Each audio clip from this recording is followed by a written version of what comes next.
All right, everyone, welcome back. We are back live at the 2022 WPBA Predator Canada Women's Open. We're playing in Red Deer, Alberta, Canada, the beautiful Cambridge Hotel and Conference Center. And we got another great matchup for you here. We're into the quarterfinal, the final 8 players in the single elimination stage. And we have Kristina Zlateva from Bulgaria taking on Joanne Ashton from my hometown, Calgary, Alberta. Christina to start off this match with a dry break, but cue ball locked up behind the 6. And we are live on Facebook and YouTube, everyone. Make sure you're clicking that share button lots for me on the Facebook. Click the thumbs up on the YouTube. It's much appreciated. That's all we ask for. While giving out these free streams, Q Sports Live will always be free. Something we love about the partnership with Predator is they have the same vision. So if you guys would like to watch the one and only Duchess of Doom, Allison Fisher, taking on Kyoko Sone, you can go watch that match live right now on World Billiard TV on YouTube. So get out another screen, put it on your TV, your laptop, your phone. You can watch both matches. Joanne plays the push out. If you're new to rotation games, you can play a push out after the break and only after the break. You can push the cue ball to anywhere on the table. You can touch any ball, pocket any ball. It becomes your opponent's option to shoot it or make you shoot it. So oftentimes you'll see them push to situations like this where there's no shot but only a tough safety.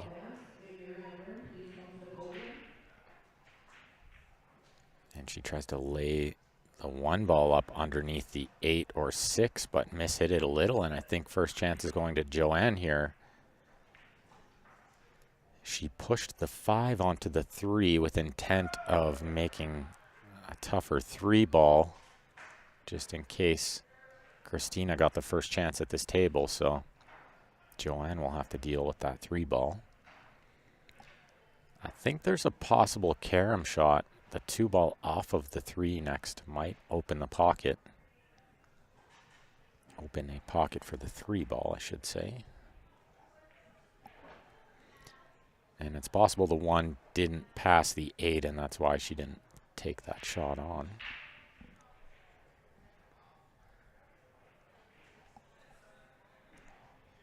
So you'll see Kristina here in the black and red shirt. We've got Joanne in the purplish pink long sleeve.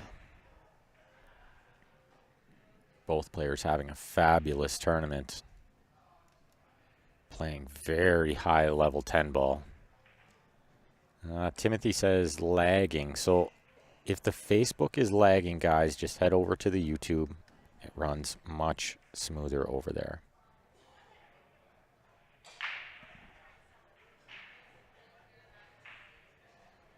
James wants to know, how's it feel to compete against awesome Allison Fisher?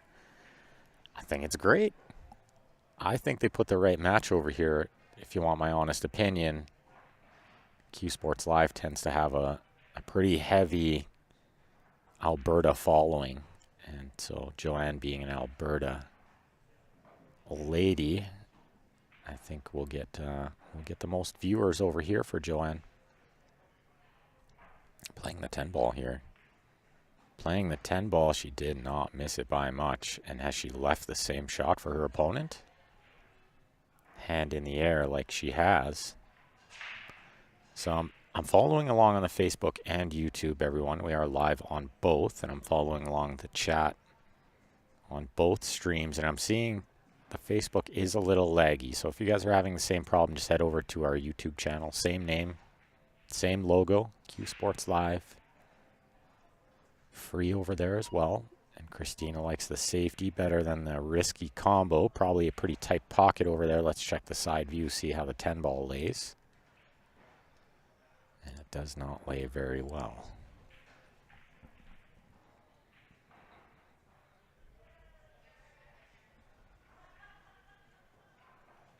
So Joanne will be kicking at this 1 and trying to make the 3, since we saw from the side view that the 10 definitely does not have enough room to go there.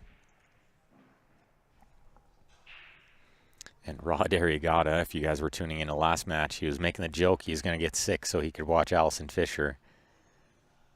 And I think we kind of made a deal. He's going to watch the first set, and I'm going to go watch the second set.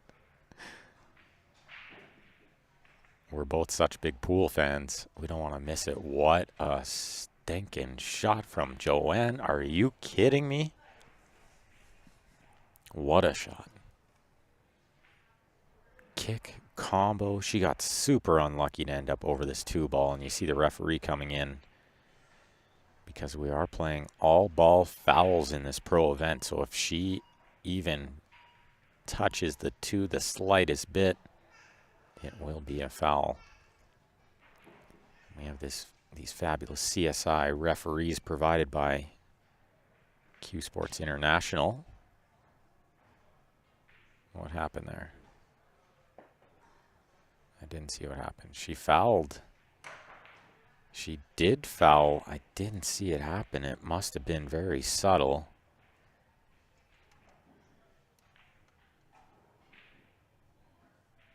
Oh, she touched the 4, I think.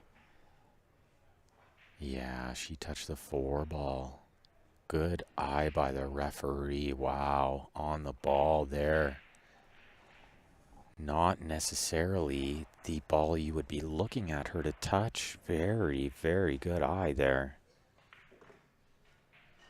Corey Saddleback, I know it's a little laggy, sir. Head on over to the YouTube. YouTube is much cleaner. Running silky smooth on the YouTube.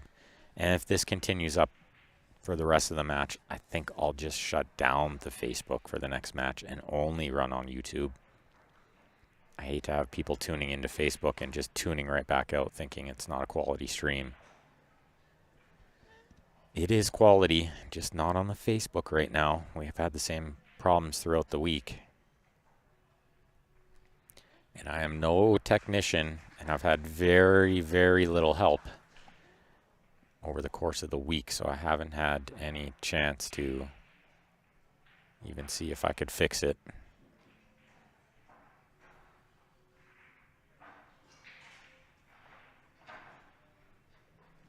Yeah, Gord. Jerry Stuckart, the reboot isn't helping. I've tried it before, so I'm trying to just push everyone over to the YouTube.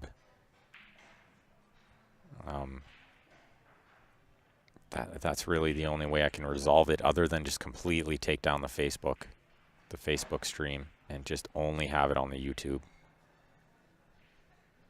But my apologies, people. It's somewhat out of my control. But certainly Jerry, he's a WPBA tournament director. Jerry, if you'd like me to shut it down and restart it with only the YouTube on, I can certainly do that.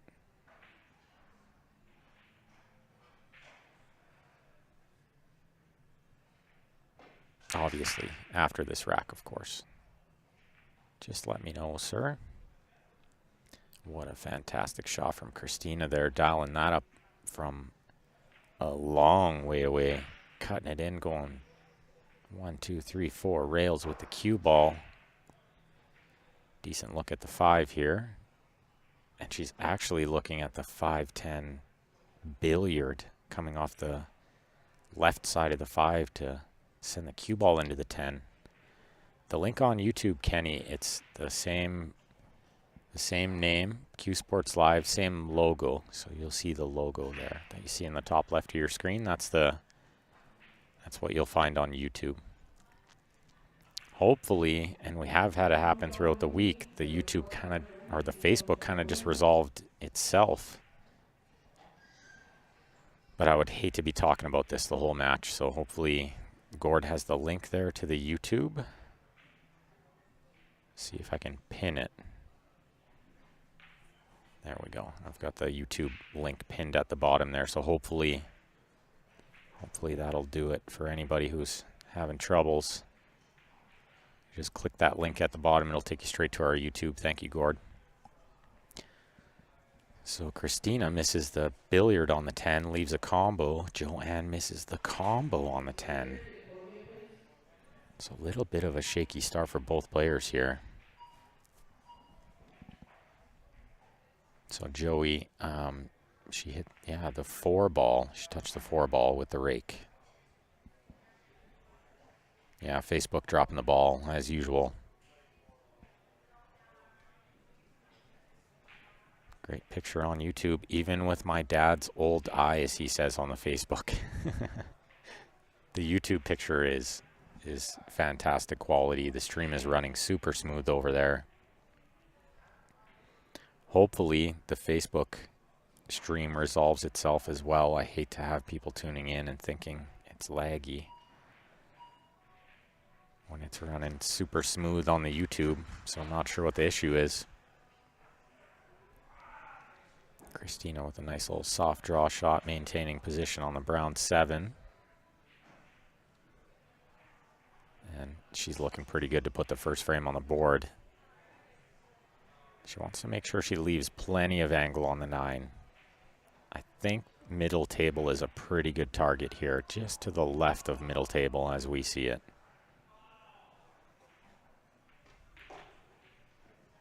Oh, she needs a bigger bounce than that. She's going to be really straight in here. This is a nightmarish shot in the first rack of a match. She doesn't look to be panicking about it, so she must have a plan. Maybe the full table draw. Let's see the power in this stroke all the way up to the end rail where she's standing. Oh, what a beautiful stroke that was. So smooth. She had just enough angle to drag it out more towards the middle of the table.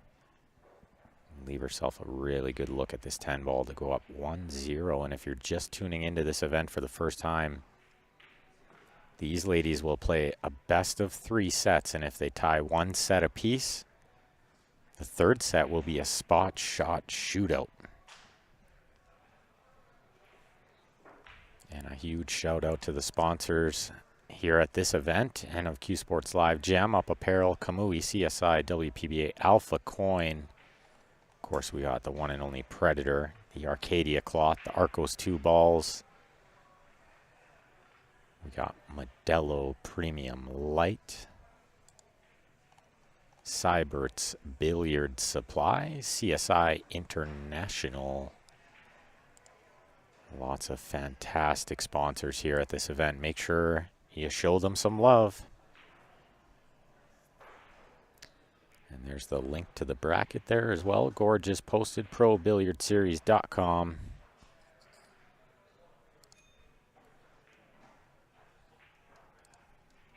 And Kristina to break, leading 1-0 in this first set. Race to 4, winner breaks. Let's see what she's got.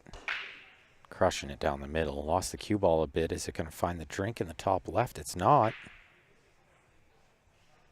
But she hasn't left a very easy shot for Joanne. Shooting right out of the jaws of the pocket.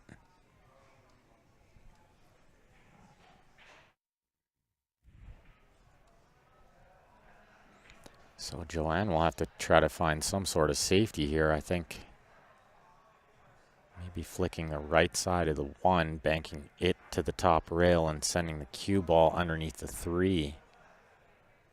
I'm not seeing a whole lot else. Maybe send the 1 down table, but that's equally tough.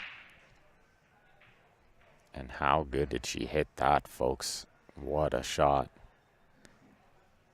What a fabulous shot from Miss Ashton. And Joanne is the owner of a beautiful pool room in Calgary, Alberta, the Hidden Spot Billiards. Very nice room. Played plenty of tournaments over there. They have a couple of great events every year. Kristina going airborne here. Oh my goodness. How did she hit it? And how many times are we going to see a fabulous shot end up in these kind of positions? That is just super unlucky because she hit that so good. Holy moly. Times when I wish I had the replay running. I'm scared to run the replay since the Facebook has been so choppy all week. I'm scared it might make it worse. Certainly she didn't call the 4 there. So in 10-ball rules, you do have to call the ball in the pocket. So if you happen to fluke a ball in the wrong pocket, is your opponent's option to shoot or make you shoot again. So for instance,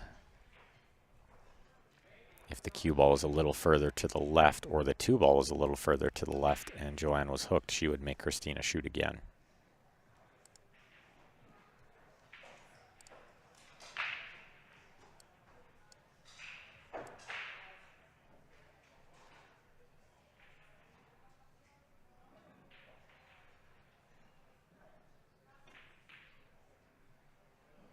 Oh, and Joanne's missed the pot on the 2. But got second prize. She left this real tough for Kristina. She's going back for the short cue again. Probably playing the combination on the 7, I think. Oh, she's called the bank on the 2, so she's playing mostly safety. Just going to try to make contact on the 2 and stick the cue ball there, send the 2 below the 3-8. Ideally below the 3. Oh, she landed right on top of the 2. How big's the 10 ball here? It's a beach ball. It's a beach ball out there, that 10 ball. Joanne got the 10 in the way, and now Kristina's got the 10 in the way of the 2 ball.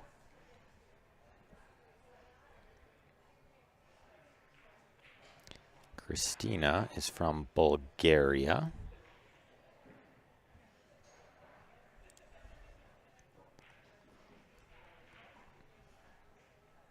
Sofia, Bulgaria, to be specific. Allison already won the first set 4-0. Unbelievable. And she ran out. I think she ran out 3 out of the 4. Broken ran 3 of the 4. Unbelievable.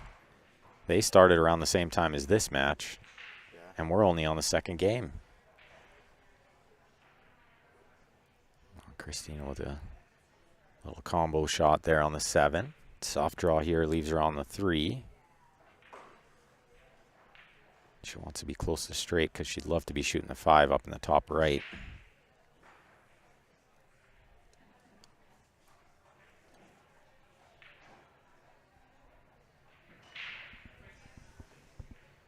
So tell the fans what you saw over there, Rod. I don't know, man. Like it was so fast. I couldn't catch it. You blinked? I blinked. I felt like I sat down for a few minutes. You blink and it's over. I don't know. It was just so fast. She just shot so well. The Duchess of Doom smells blood in the water, I think, after beating Kelly. Yeah, you know what? Like, her breaks were monstrous, too. Like, she didn't really have any breakouts or anything. Everything was just positional shots. And when it comes down to positional play, she's one of the best in the world. If not the best in the world, That's right? right, yeah. And not too many people have the cue ball on a string quite as good as Allison Fisher. Kristina's had it on a string this event. She didn't make it to the quarterfinal without that. She needs a good shot here, draw below the 9. She wants to be close to straight so that she can follow through and play the 10 in the side pocket. Oh, she's coming above the 9. Does she get there? That was a big, big shot, but she's going to come up a little bit short. Yeah, she didn't get there. This ball's cuttable, but I think it might be too thin to go for. She might have to play a bank. Well, she's getting down to cut it pretty quick. Yeah, she can just come across 2 rails here for the 10 ball she can make if she feels comfortable with the shot. Yeah, it's certainly not a shot you try to play any Yeah, she's good. deadly Oh, no, position. she's not. Oh And my. she scratched. Oh my. Yeah, there's a little bit of body movement on that one, though. That's just the anxiousness of the shot. I think she had to move. Yeah, I just think to clear. just to get out of the way of the cue ball, yeah, which makes it really hard when you can't stay down on the shot. She had to be like standing up as she was hitting it in Yeah. order to get out of the way. So Joanne with ball in hand and 2 balls to tie this at 1. And I'm kind of thinking I might go watch that second set because it'll be done and I'll come back over here and it'll just be like maybe 2-2 over here. Yeah, like the 4th game in. Yeah, it might be like the 5th game. Yeah. Well, it depends, right? Like I think Allison Fisher broke first over there, and then she had one like shot between Kyoko, and then that was it. Well, Kyoko, we know, will not go down without a fight. So That's right. I would imagine that's going to be a tighter second set.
All right.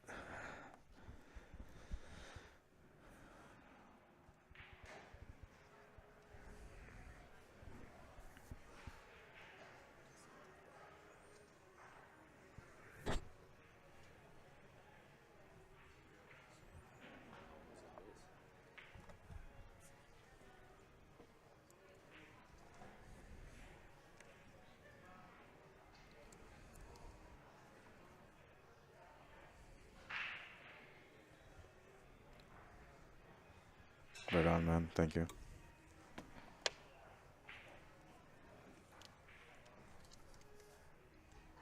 Energy bar.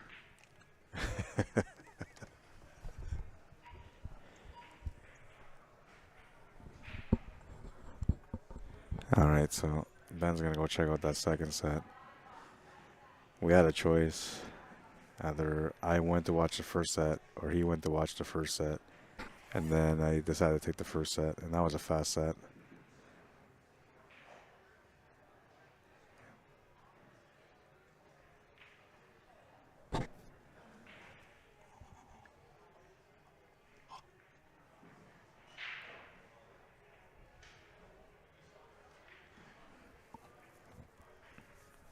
All right, so what's going on in this match? We're at 1.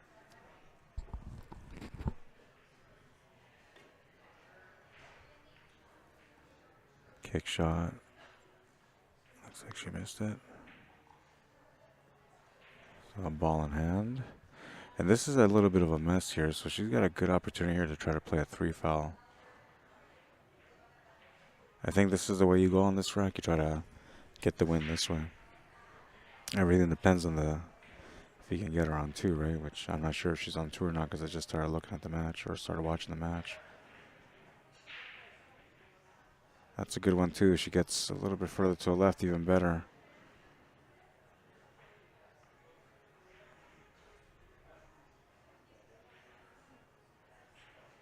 This would be a bit of a challenge on the hit. And she basically has to hit it because, well, she can either come back on a 3 foul or she can play the combination on the 10. So either way, she needs to hit this.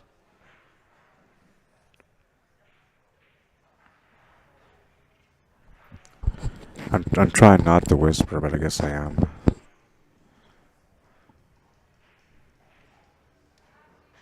I'm just trying not to be too loud for them, but I'll speak up a little bit louder. Is that better?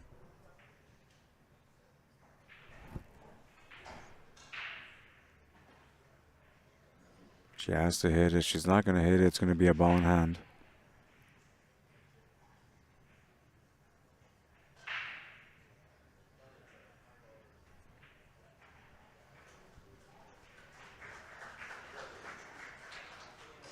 Sounds like the Duchess is still doing what the Duchess was doing.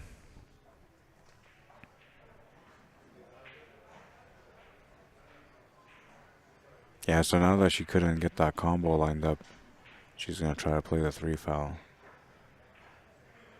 I don't know if this is the way. Like, she's thinking about banking this 1 ball and trying to take it up towards that 5 and 2. It's a good idea, but I feel like she might get better if she just, well, the 9 ball's on the way, so never mind. I'll just stop right there. Needs the 10 ball to come to the rescue, though. A little light on the shot is going to leave the 1 ball available for Joanne. She's going to be able to escape the 3 foul, but not sure what she's going to do here for the 2 ball. I guess she'll try to start a safety match here on the 2.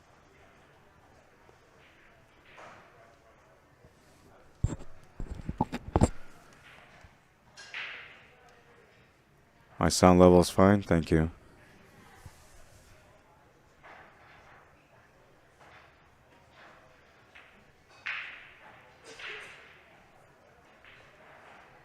Yeah, it really wasn't worth it to pot that 1 ball because there's nothing to follow up with. So you're kind of just wasting a shot for no reason that could maybe come in handy as a breakout or even, playing the safety. Maybe you get a ball in hand, you can change everything there.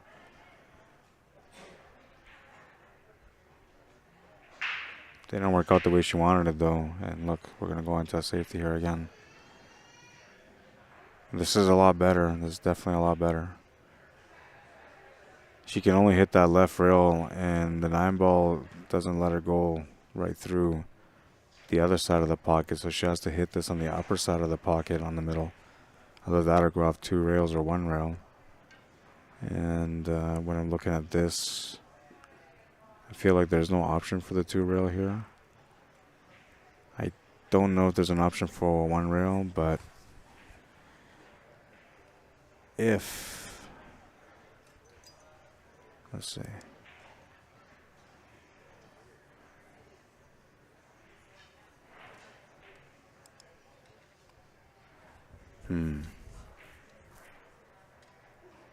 Yeah, maybe she's got enough room to do the jump here. It's a tight squeeze though.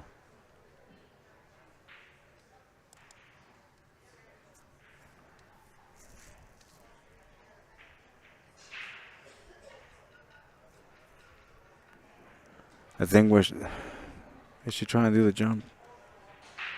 No.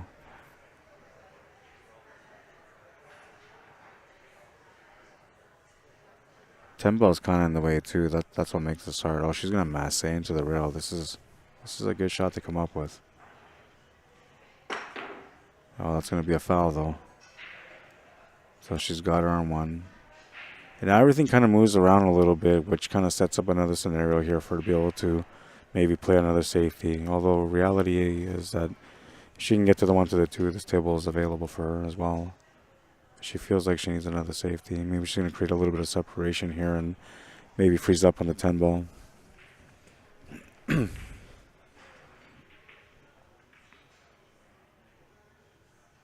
that's a nice shot. I like that one. Just enough past the 6 where it makes it a little bit more challenge to get the hit.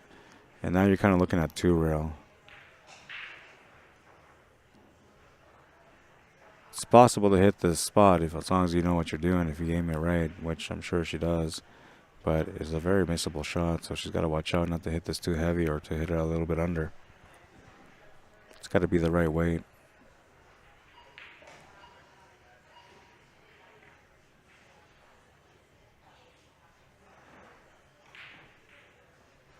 She almost has to hit this into the rail with some spin, because the tangent line's not quite there, but the spin will make up for it.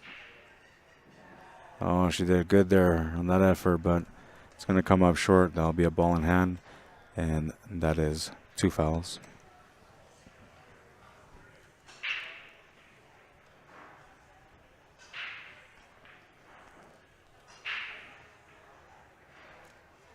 Now she's got to use that 2 ball and 3 ball as blockers, and she's got to send that 1 ball somewhere towards that 7 ball. Ideally, she can get it behind the 7 ball. That's the best. She's going to be focusing more on the cue ball than she's going to be focusing on the 1 ball going towards the 7. Well, she's changing her mind here. Yeah, this isn't too bad either. If you can just kind of bank this a little bit and then take that cue ball and freeze it up to the 3. As long as you don't move over that 2, then you got her locked up in jail.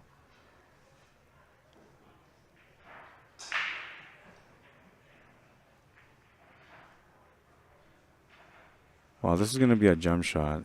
If she's a lefty, this is no problem. If she's a righty, then she might go for the kick.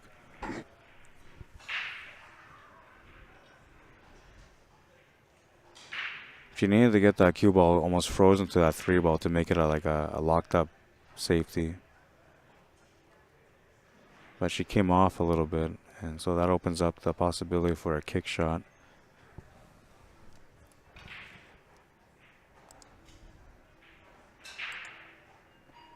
You can see here from the kick shot, like it is possible. She has enough past that 2 ball to be able to hit it properly with a little bit of spin.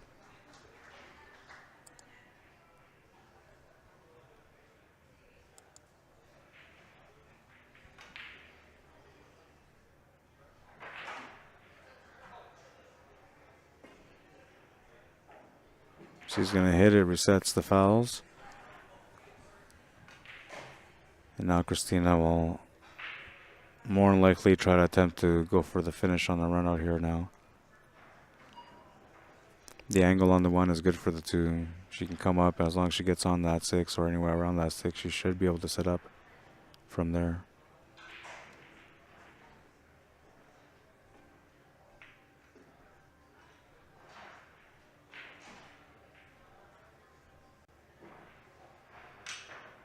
I kind of feel like she might have to play another safety here. Maybe freeze it up.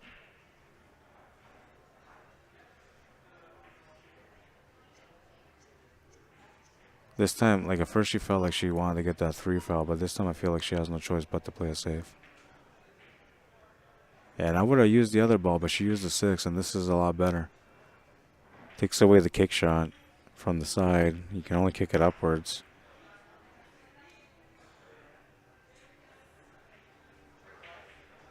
You could try to do a 2-rail kick this way, the way she was looking, but you know that 4 and 9 are kind of like blocking the way for the 2. Small window to get in between them, and that requires a lot of extra accuracy and precision behind the shot.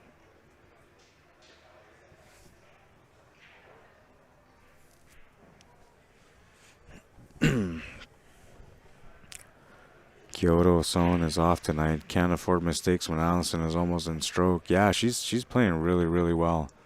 Honestly, I watched her play, and she really wasn't missing anything. There was no hesitation on her shots. Everything that she was choosing to shoot at was the right shot as well. Kind of just showing how much experience she has playing the game. Try to get that small window. Didn't work. That's going to be a ball in hand. And now she's got another chance here to try to play a 3 foul rule.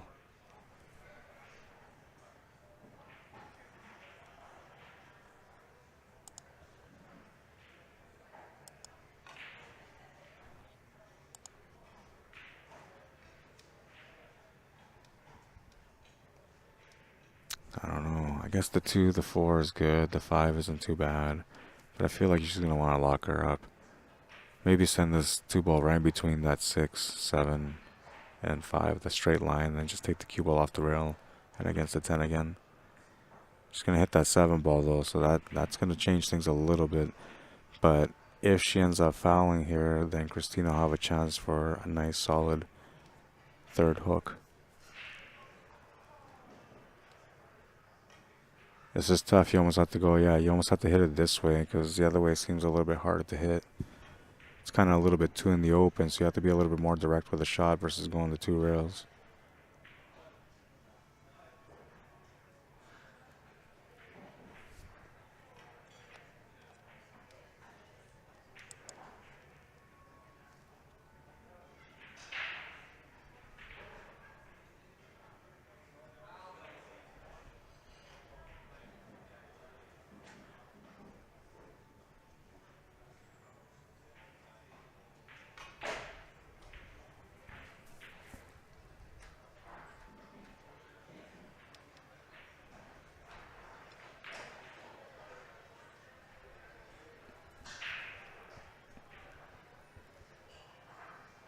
Yeah, this is going to be a tough one to figure out.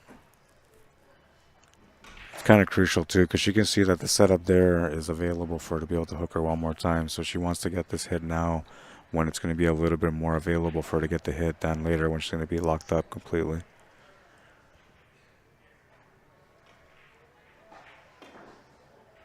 Jazz misses the 2 ball. The scratch won't matter because it's going to be a ball in hand no matter what. And, well, she's got options here. She's got a little bit of room here to try to pull off the 3-hook. This time you put that 2 ball past that 10 ball, try to roll it behind the 10 ball, and then you take that cue ball over towards that 3, or sorry, throw it towards that 5 and 6. You actually want to take it towards that 5 a little bit just so you kind of bounce it off the rail. The 7 ball creates a blocker. The 5 ball is going to come off the rail as well, and that's going to create a block for the kick shot from the side. That's the absolute best way she can play a safety here if she wants to get the 3.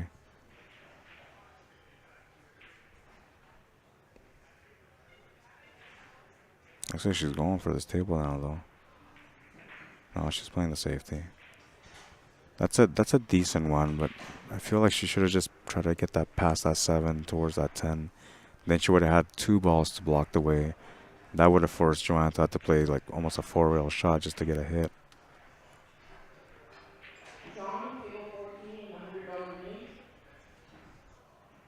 This is kind of a, not an easy one, but you're able to kick the shot. I might even just call the 10-ball hitter just in case. Put some pace on it. I mean, it's an extreme shot, and I'm sure you don't really want to go for it, but you might as well call it just in case. The only thing is you can't put focus into the combo here. You got to put 100% focus on hitting that 2-ball.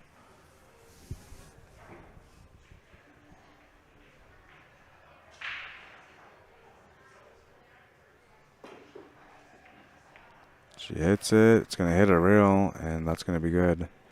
So now we go back again. And this time, well, the 5 and the 6 are a little bit tied up, so I don't feel like she's going to go for it yet. But she will definitely make this 2-ball. She might use that 4-ball to try to get a hook up there again. Or she could shape up for the 4 and try to find the angle to get the breakout, run into that general area of the 6 and the 5. Which she has that right here, right now. If she plays this smart, she can go off the left rail, off the right rail, into the 6, end up perfect for the 5. She's looking to see where the pot is available from.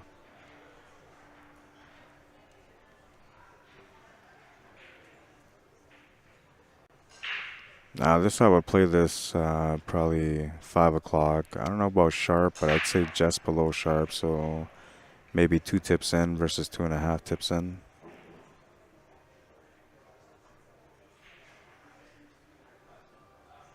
She's found the window for the 5.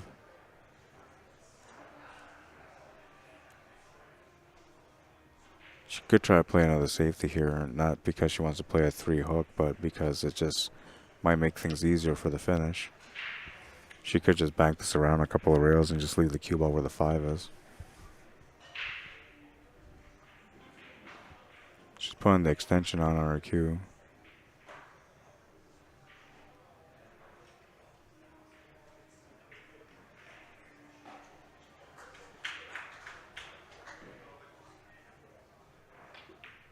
She's going to make the shot, trying to get back and above the 6.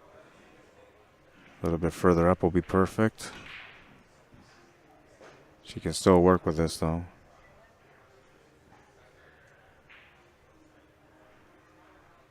Now, the side pocket kind of comes into play here. If you're a banker, I guess you go for a bank, but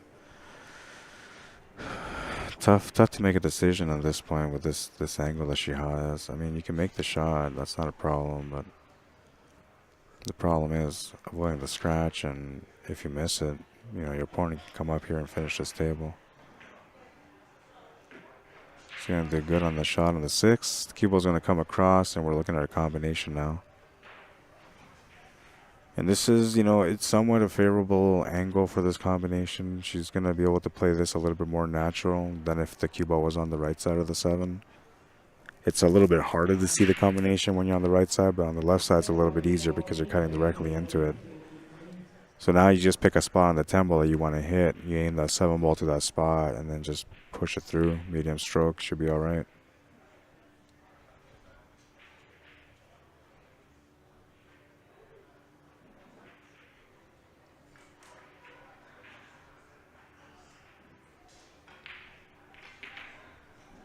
She's going to miss that one, though. And the lead's going to be okay, maybe? No, she's going to lose the cue ball. I think she tried to hit that kind of like a two-way. She tried to make it, but at the same time, she was thinking about trying to leave safe. And then, she kind of lost focus of the shot.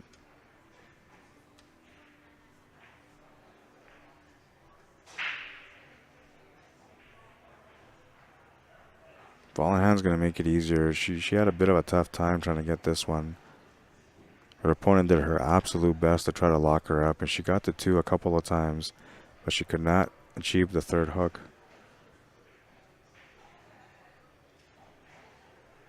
And Joanne seems to have found a way to survive this rack after all that.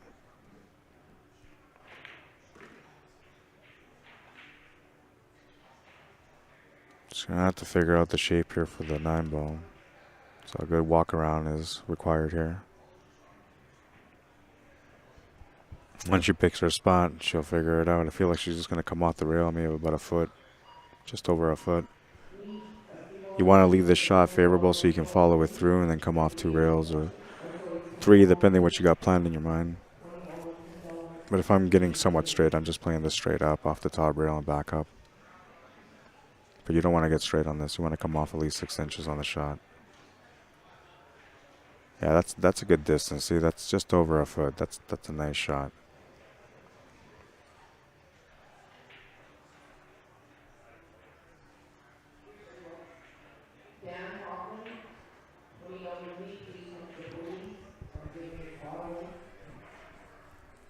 The 3 rail is a little bit tough. You almost have to put some bottoms and follow it through to create a little bit of an extra angle. You also need the speed. Yeah, that was a good shot. She just drew it back off the rail. Get back to center. Easy cut.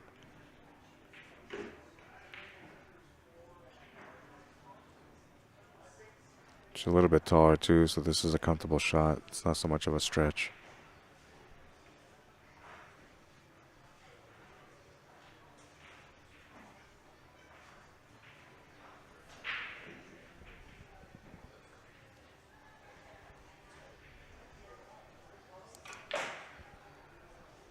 Oh no, she missed the shot to the corner. And well, the leave isn't too bad.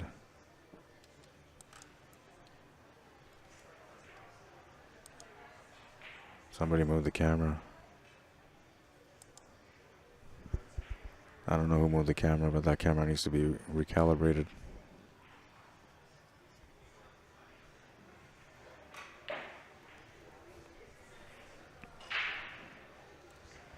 It's kind of a do or die situation here, there's no real safe way of playing this shot. You basically have to just commit to making it. And if you come up short, then you have to deal with the fact that you'll be down by 1. Nothing you can do about it, though. It's basically do or die. Jazz cuts it over the top of the pocket. And, well, this is a full stretch shot, so she still has an opportunity here. This is a long shot with a bit of a cut. Tangent line is kind of sort of flirting with that corner pocket, the left side corner pocket on the bottom.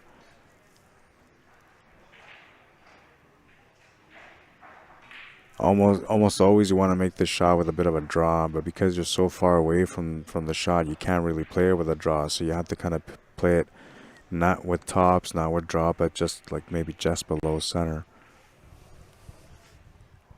Or just above center with a little bit of pace, and then you avoid the scratch. You just roll up close to the pocket.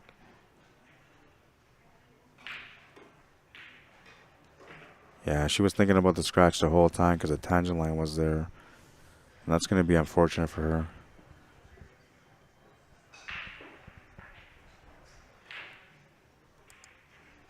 Kristina will take the lead on this one. She tried her best to try to get that 3-foul hook and it never came through. But in the end, she got a lucky break and she gets on the scoreboard anyway.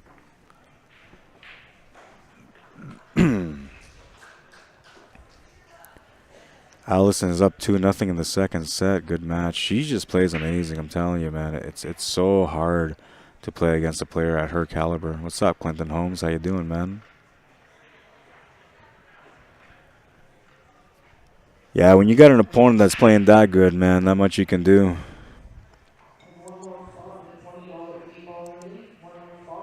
If you're checking out some new cloth, you're looking to replace your cloth at home,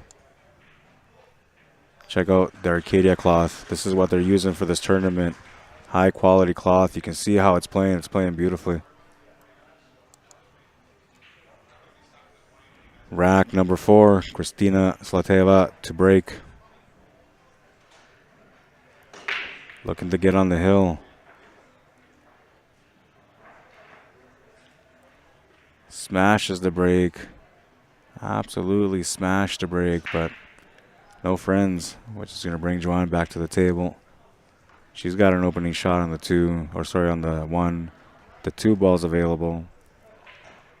All she has to do is just come up to the middle of the table. If she gets somewhat straight on that 2 ball, she can draw back for the 3.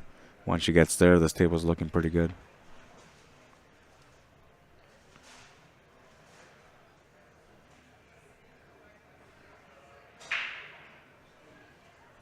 Just missed the shot. You know, a little bit of that background thinking, right? She just had a chance to win that game, go up 2-1, came up short, and then her opponent came up and won. So, you know, it's kind of picking at you a little bit in the brain.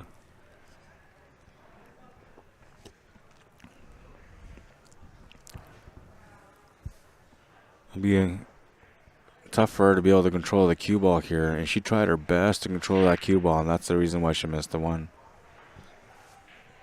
If she hit that with the proper spin to be able to make it in, she would have lost control of the cue ball, and likely she wouldn't have had much of a shot on the 2. Or if she did, she would have been looking at a back cut, trying to come off a couple reels for the 3. So another chance here for Joanne. She gets to reset from the last shot. Now she'll have a chance to kind of get into a rhythm here. This is a really nice rack.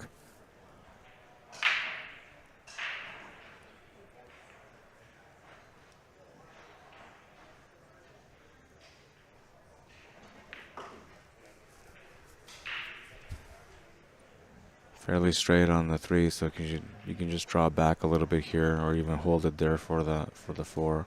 I'd rather hold it there for the 4 because then you come off naturally off the rail for the 5. We'll see what she decides to do, but I feel like holding it for the 4 is the right choice. Maybe draw it back a little bit because of the 7. Yeah. 7 ball was going to be a bit of a problem if you kept the cue ball right there on the spot where the 3 was.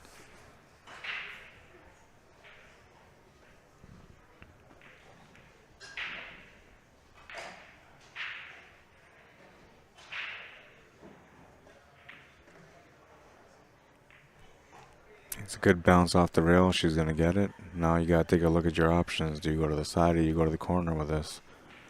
And then you got to look at the 7. That helps you decide what you're going to go for. I feel like the majority of the players might just play this through and try to play the long shot on the 6. But it is kind of tempting to just draw back a little bit here and settle for the 6 to the side. Yeah, she's going to follow it through. Settle for the long shot on the 6. And here she just has to make the shot. Don't really have to get too fancy here for the 7 ball. A little bit of angle is going to help you get onto the 8 ball anyway.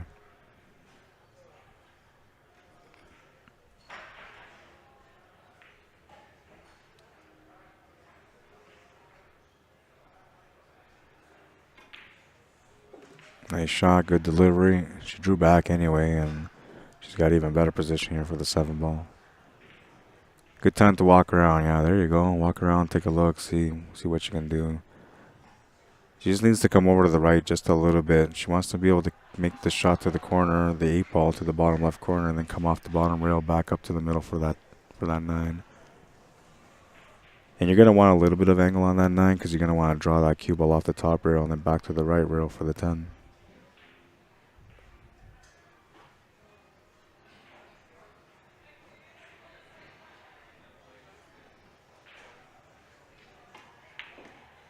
Yeah, see, so she took it a little bit closer to the rail, give her a little bit straighter of a shot. The tangent line got corrected a little bit here as well, so now she can control the shot by just adjusting the speed of it.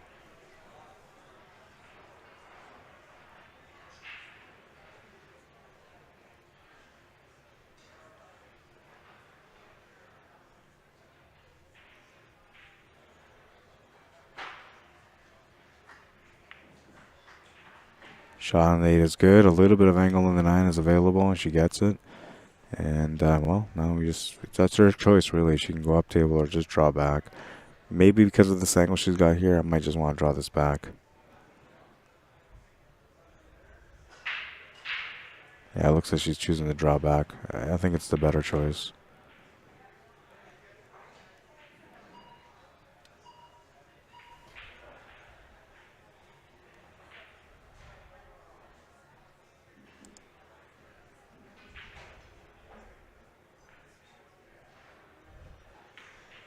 Temple to the corner is good. She ties up the match at 2.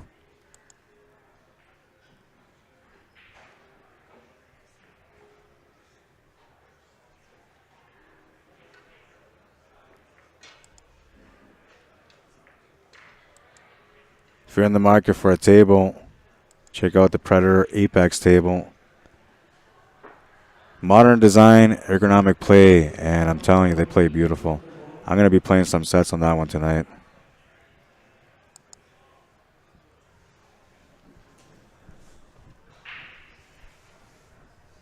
2-all is a score, set number 1. Next rack is the most important one right now because whoever wins this one gets on the hill first.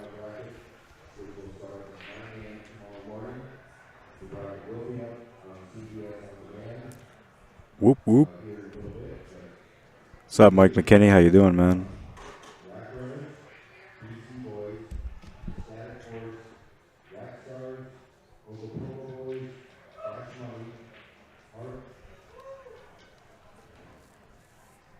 All right.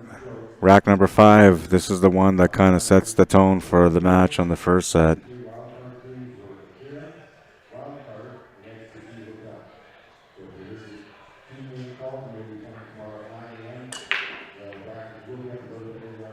Smash and break, needs something to go down. Doesn't look like it. And, well, another good opportunity here for Christina, but she's going to have to earn it. The 1 ball's no problem. 2 ball's in a kind of a funny spot. 3 ball's good, though, once you make the 2. Then from the 3 to the 4, it gets a little tricky, too, but I feel like it goes no problem to the bottom left corner, so it's not too bad.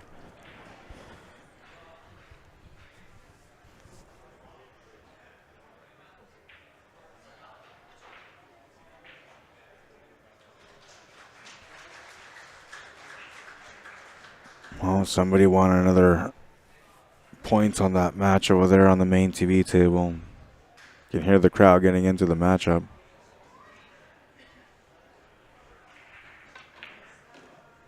Nice little drawback shot here. That makes things a little bit easier.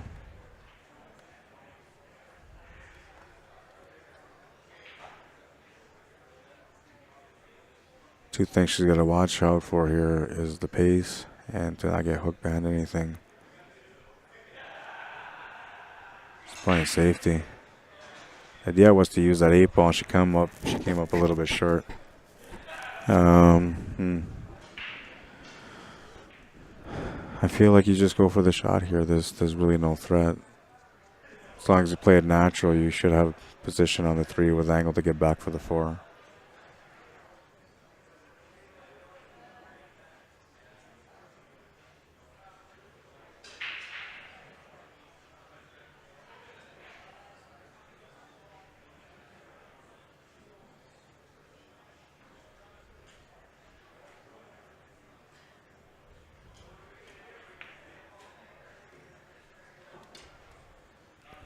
That's the only thing I was worried about, that maybe, there was a small window for the scratch, but I feel like she might have just maybe focused on it a little bit there.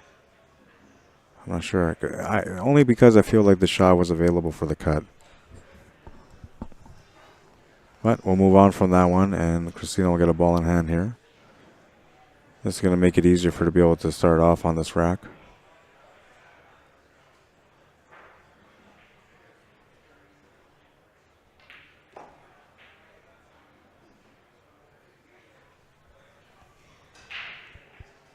Clinton Holmes says, thanks, Rod. Doing awesome. So far enjoying streaming all 3 matches since it started. Awesome. Yeah, it's been a pleasure to be here. Honestly, I had a lot of fun working with Ben. I feel like we kind of complement each other, you know. I don't know. We have a good team thing going on.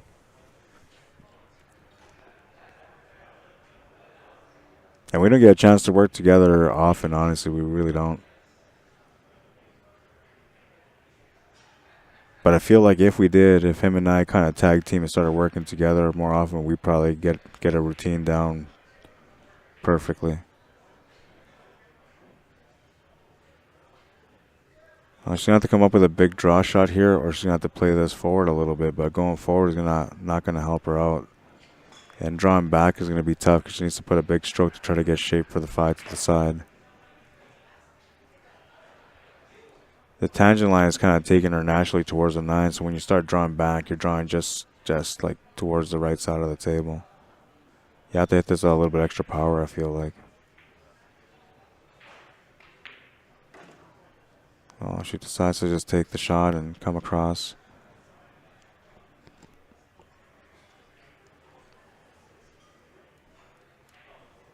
Is she thinking about the back cut?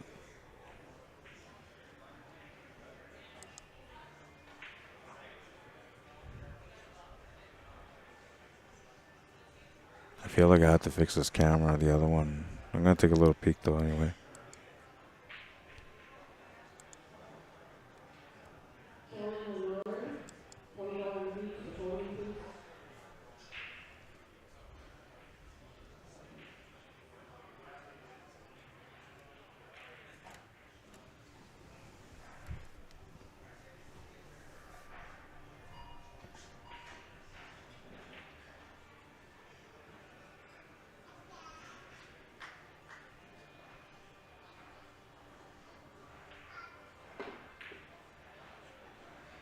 Played the bank. Jazz comes up short on it though. She would have been stuck with a jump shot on the 6 afterwards had she made that. And the cue ball position wouldn't have changed too much, so she would have been right around that area anyway.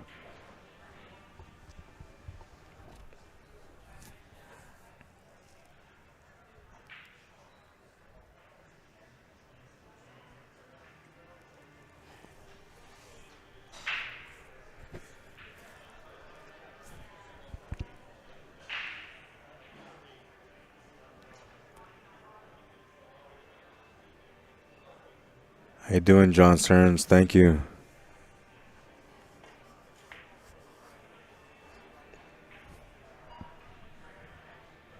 I'm not sure where she's from. I think so. I heard there was a player from Bulgaria, so maybe. I'm not sure.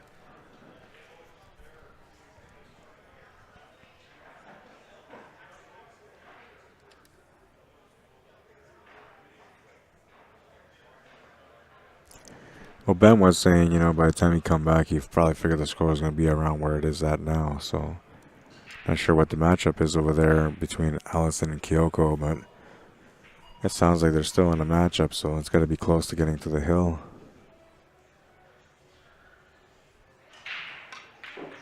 Makes the shot. Beautiful drawback here. Wow, that was a beauty. Absolute beauty. That's a game-winning shot. She just has to find the finish now.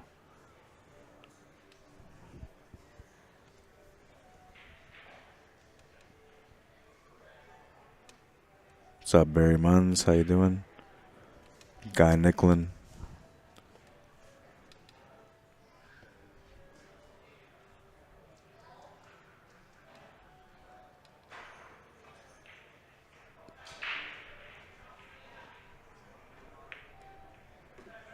Oh no, didn't want to run into that 9 ball though, I don't think. She's done some pretty decent safeties though, so she's got to have some good knowledge when it comes to safeties, and I feel like maybe she's going to try to escape a little trouble here within a safety as well. A little bit of a touch shot here. She's trying to go for the off the rail and in. That's a possibility as well. It is there. If you're going to try to play safety, you got to go bottom rail, and you're hitting this about maybe a quarter of the quarter of the 7 ball to bounce it over, and then the 9 ball will play as the blocker between the cue ball and the 7. I want to say about half ball, but if it's half ball contact, the cue ball is going to come over on the left side of the 9, and it's going to be a problem here because she doesn't want to give her opponent a shot at all on the 7 ball.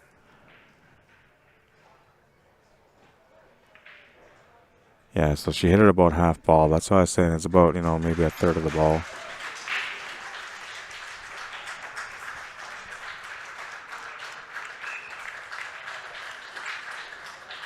Sounds like Allison Fisher just won the match. Everybody's clapping.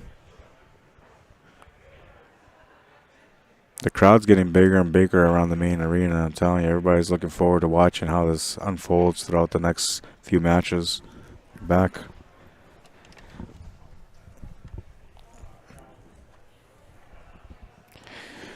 Well, that was pretty quick, man.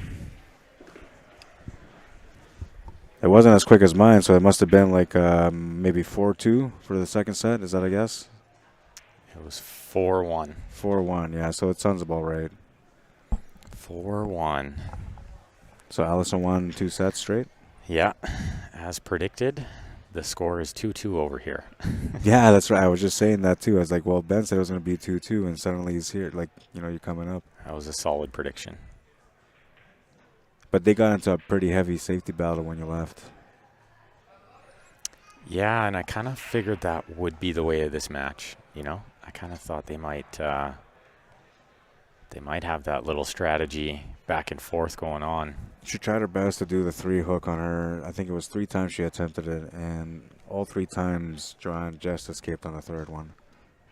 Wow. So she was on 2, like. Yeah, she 3 got her times? on 2 a couple of times. Wow. I think it was 3 times she had her on 2. Oh, unbelievable.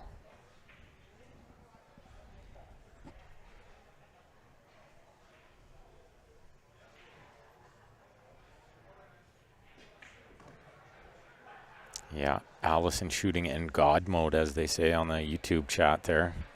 Well, once she takes on, Kelly Fisher, that's like taking the top competition right there. So after that, you feel like, you're supposed to win this tournament because you just took on the only person that was going to be on your way. Yeah. Right? And in your mind anyway, right? And you could see it in her eyes while she was running out that last rack, just that intensity, that fierceness. Yeah, I'm telling you. I was about to start growling when I was on the bleachers. Kind of similar to how Joanne's playing. She looks very fierce, too, obviously wanting to win this title in her backyard, Yeah, that would help with the rankings, too. Absolutely. I would already think she's probably moving up. Yeah, this is a good result. This is a very good result. And she's on the hill in the first set here, playing best of 3 sets, racing a 4. If they tie 1 set apiece, they'll go into a spot shot shootout. I wasn't even sure she was going to be able to deal with this situation because she was coming into a safety every time, but she found a way through the rack. And then she ends up winning the next one. So she was down 2-1 over here, yeah. Next match we have on this table will be Amber Chen taking on Sarah Roca. Oh, man, that's going to be another killer match. That's scheduled for 35 minutes from now, so I think it's going to either run behind or they'll put them on another table, which I kind of doubt they'll put them on another table. I think they'll probably just wait it out. Yeah, well, yeah, because then if anything, if their match goes faster, they just take that last match if we're still on ours. That's right. Yeah. And the next streamed match on World Billiard TV on YouTube is Bean Hung versus Carolyn Powell. How about that, Carolyn? She was down, and she came back and won that match. Very good match, her last match. She lost the first set, won the second set, then won the shootout. And she lost like 4-1 or 4-0 the first set, too. So yeah, it was a big upset. I'm pretty sure it was 4-1. Yeah. I walked by it. I was like, wow, And then when I see that she won, it was like, oh, wow. Like, I can't believe she came through that. Really good comeback, yeah. But that's what it takes, right? If you want to be in the Final Four, the Final 8, you need to step up your game. And, it doesn't matter what the scoreboard is. All that matters is you walk out at the end with being the winner. Well, and she didn't get the number 4 rank by folding under pressure, you know what I mean? And yeah. And giving up in matches when she's behind, so. She might be that person, you know. I don't know. Like people that know her, I'm sure they're saying she's a favorite too. But I've never watched her play, and usually because I don't know anything else about it, like I always think that Allison Fisher, Kelly Fisher, as long as you see those two in the field, usually like one of them is going to take it, right? Yeah. But things have changed over the years and over the last little while, and it's becoming a more competitive sport within the WPBA as well. That's right. Players like young Christina making life difficult for the likes of Allison and Kelly. Yeah, I feel like she's got a lot of potential coming up too. You know, she's got a really well-rounded game, and her safety play was pretty spot on. Just a couple of shots, you know, where she had the chance to lock up and just a little bounce too hard, and that's the only reason why she didn't lock her up on 3. And so some of you players out there might be wondering why Joanne doesn't have ball in hand here. Kristina played a push out there, and kind of a crafty one. You don't often move the 1 on a push out, right? Yeah. And she did well there, and Joanne's got a tricky little situation. She could hand it back, but I highly doubt she'll do that. Yeah, normally any player that sees the ball on the table, they usually take advantage of it. Yeah, as long as it's not 9 feet away and frozen on the rail, right? Joanne plays the correct shot there and played it very well. Yeah, played that one really well. It's easy to let that one get away and let the 1 bounce out too far. But she played it to perfection. Christina will have to kick. Yeah, she's looking to kick it from the rail. backside just because, you know, she wants to create some space in between the 1 and the cue ball. If she can stick the cue ball right where the 1 is, Joanne is certainly going to be bridging over the 5 on the next shot. Almost just as good as putting a ball between them is putting a ball right behind the cue ball. Yeah, I feel like doing the kick shot here is not beneficial, like from the right side of the table, because if you hit it, you're really going to just not do much there. Yeah, you'd have to like just tap it, and then you're going to be in jail again. So yeah, at least this way she might get something happening. But this is pretty tough too, because I feel like she almost has some mass save. She's going to go from the backside of the 5, which I don't think she can. Well, Yeah, that this needs to be camera got fixed. brutalized, eh? You can maybe tell me keep it there. No, we'll switch it after the match. Okay. It's a little tricky to get up there without distracting these girls. So. Oh yeah. Oh, she did kick from the other side, and what's the result? Almost good. Not bad at all with where the 2 landed. Yeah, that came to the rescue on that one. John T. Bannon wants to know, have we ever seen Cheska Centeno play? I have. Haven't seen her play for a while. She was a force for a long time. So it looks like Joanne can cut this 1 in. She's going to have to crash into the 2, open those up. Thank you, Sylvie. Yeah, it's honestly, me and Ben don't get a chance to tag team ever on the mic, so it's a nice treat. Not just for you guys, but for me as well. Oh, Joanne misses the pot on the 1, and what she left here. Yeah, she's going to give a shot, but not going to be a finish anyway. It's going to be a safety battle after that. Yeah, not much happening. With the 2 ball. I don't even know if you want to make the 1. Yeah, it might be better to play it safe, but I tend to think in these situations you got to make something happen. Yeah, so what are you thinking? So if you play a safe on the 1 without putting it near the 2, you're not really developing the table. So yeah. I like potting the 1 and finding a safe on the 2, and that way I'm kind of progressing things. I feel like I would cut this 1 towards that 5 and then go off the 2 rails and use everything up there to block. I like that. Right, because then you're going to get a ball in hand anyway, but you open up the door for a 3 foul. She's already tried to do it in the one of the rounds. Well, if she had her on 3 twice already, or 3 times, when she had her on 2, sorry. Yeah. So she escaped, right? But it wasn't that she escaped because she made an incredible shot. She escaped because the cue ball just rolled over enough where she was able to hit the ball and escape on the 3rd one. So she had a real good chance to lock her up. So it wasn't a matter of Joanne playing, you know, some kind of wizard kick to hit the ball or anything like that. Okay. Because sometimes that can play in the back of your mind like your safety is never good enough, right? Yeah, no, she tried to do her best, and then when she got the opportunity, she hit the ball. So I think she'll just try to miss the 7 here, go between the 7-3. Good call. A little bounce to the right will help. Not too much of one. This might have leaked out just a little bit. Kind of looks like, yeah, you can maybe clip the side of the 2. And if she can, she might be able to make the 5. Which we will call a billiard now. It is a billiard. Billiard. A billiard. The problem with this shot is where does the 2 go, and how do you avoid following in the 5 with the cue ball? Yeah, you can't. Well, you have to play the cue ball not to the 5, but into the rail first, and then the 2 ball will come across to the right side. So you're kind of almost hoping to get a shot to the top right corner or the right side middle pocket after this. That's right. But she needs to hit that rail first before hitting that 5. She's got to avoid the double kiss too. Oh, look at the way she played that. Yeah, that's different. How crafty was that? That was beautiful. She moved everything around and opened up the table differently for herself. She played full into it and followed the cue ball through. What a shot that was. Super crafty from Joanne there.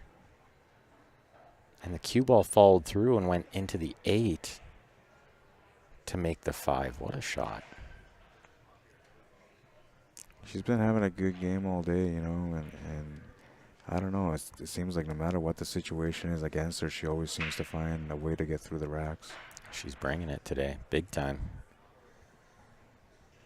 Really tough shot here. If she's going to try to elevate and stun this over, this is not easy. And I do think the 3 passes the 7 into the left side. Yeah. If she can stun over. I kind of feel like you have no choice but to run to the 3 ball here. I just don't know, but you're kind of just hoping for a leave. You're not really precisely trying to get shape on the 3 now. That's right. But if you elevate and try to pot the 2, you're going to miss it probably 90% of the time. Yeah. So I like the choice there. Oh, and she played it really well to just nip the 3. Yeah, that was really good. It could have gone wrong so many different ways, but she got clear on it. What a shot. 2 really good shots in a row there. Yeah, and she has a little bit of flex here too with that 7 ball sitting over the side pocket, because now she can really go off the 7 and she really needs to go around the table, right? Yeah, and tough to overcut the ball. So if she needs to cut it a little more to go in off the 7, she can create more angle. Big shot here. If she can execute this one properly, she might be out of the woods. Yeah, she's trying to figure it out. Now it's a decision of choosing whether you want to get on the left side or the right side of the 4.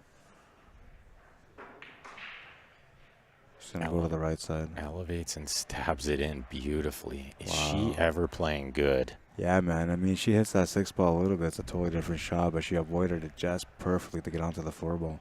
And she just went over to see if she needed to play the 7 in the bottom left. So that tells me it doesn't go in the side pocket. So that 7 is going to be a nuisance for sure. Yeah, you're going to have to be pretty precise on the shape from the 6 to the 7. I think the second thing she looked at was the correct play. Leave lots of angle and now draw below the 7. So bring the cue ball back down, shooting it to the top left. Yeah, she might have left too much angle here, though. I don't know if it's possible now. Yeah, I know. I feel like you have to go forward now. Yeah, because the speed she would have to hit it to get back over there, she'd get too big of a bounce off the second rail. Unless she was to try to maybe come off the rail and intentionally try to run towards the 10, but now you're flirting with a scratch, so I don't think that's worth it. Yeah, that would be too much. I think, yeah, she's just going to take what she can get, go forward, and hope to land really straight on the 7. Yeah, this is all about weight control or speed control on the cue ball. She's been hitting those fine looks shots. perfect. Look at this. It looks absolutely perfect. Wow. Even the little bounce off the rail to get really straight on it, too. She is really playing awesome, as John Bannon says there on the Facebook. Yeah, she's turning it on. Yeah, and all these players, they've watched Joanne play quite a bit on our stream, so they know when she's on fire, right? I think just one more good shape shot required here, and she's going to take down this first set. Looks like she's aiming low at this ball, so she's going to drag it a little.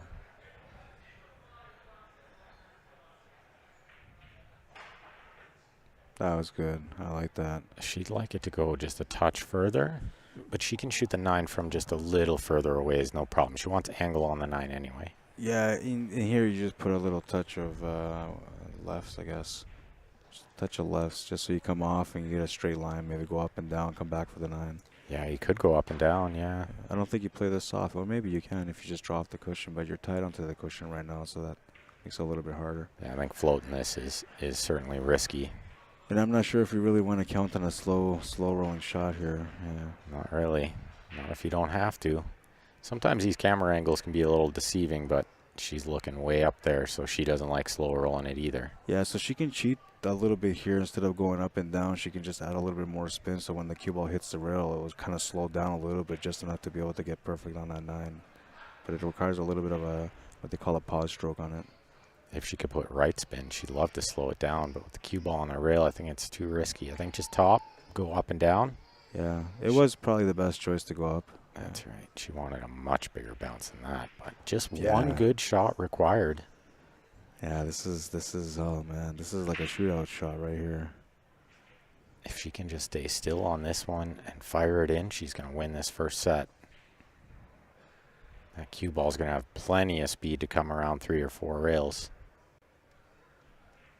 Where's Kristina from? Somebody asked if she was from Bulgaria. Bulgaria, yeah. She is, okay. Sofia, Bulgaria.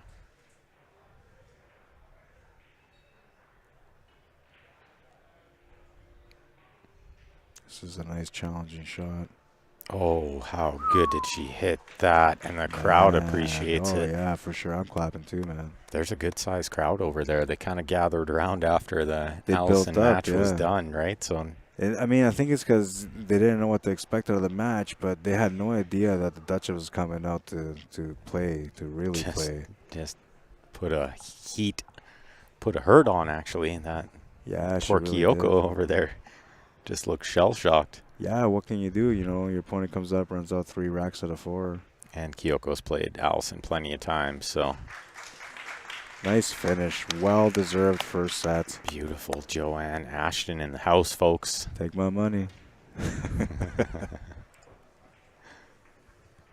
1-0 in sets to Joanne. That'll bring us to set 2. It looks like they're going to take a player break or no? Yeah, they are. They're doing a player break. Yeah, for sure they will. So I think we'll put an ad up on the screen, take a little quick break ourselves, and we'll be right back in a couple of minutes, folks. Lots of great action still coming, guys. You got enough time to maybe sneak out away from the TV and grab a quick drink.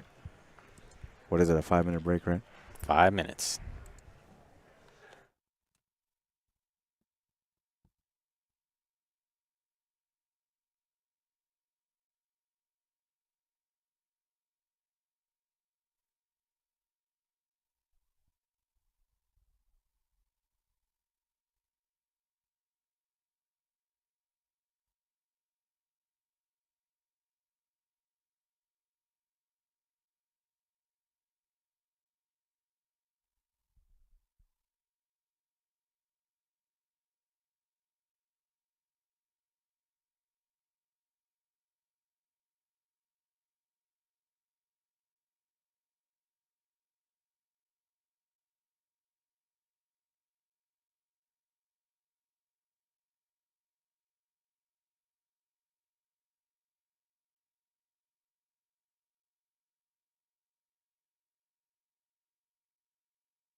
right, the ladies are back from the timeout.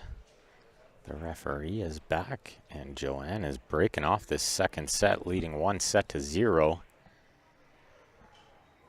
Trying to bring this one home to Canada. You know she wants this title in her backyard.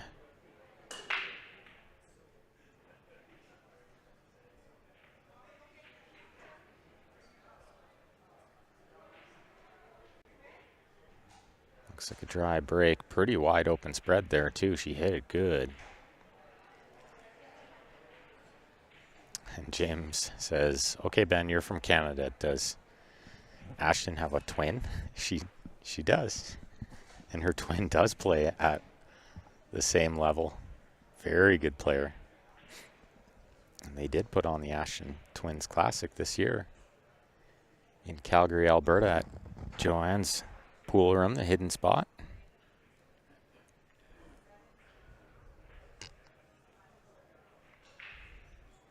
So Kristina with a long shot on the one, and she misses it, but cue ball's getting pretty safe. There may just be a window here to see the one to cut it in the side. Definitely can't tell from our angle here.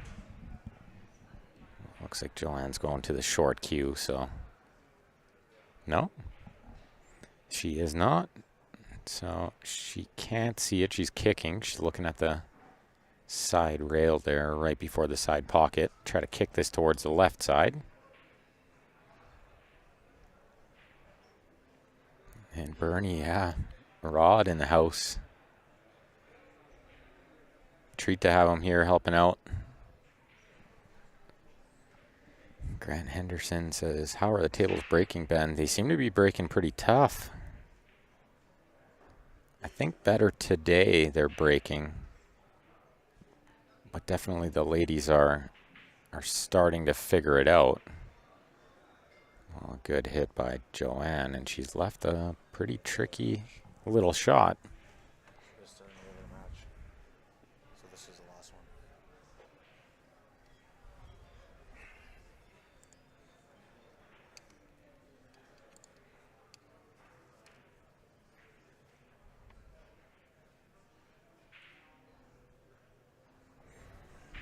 So Rod's informing us they're moving the other match. Is that what you said? Yeah, they're moving the other match. They're getting it started. I guess they want to keep schedule.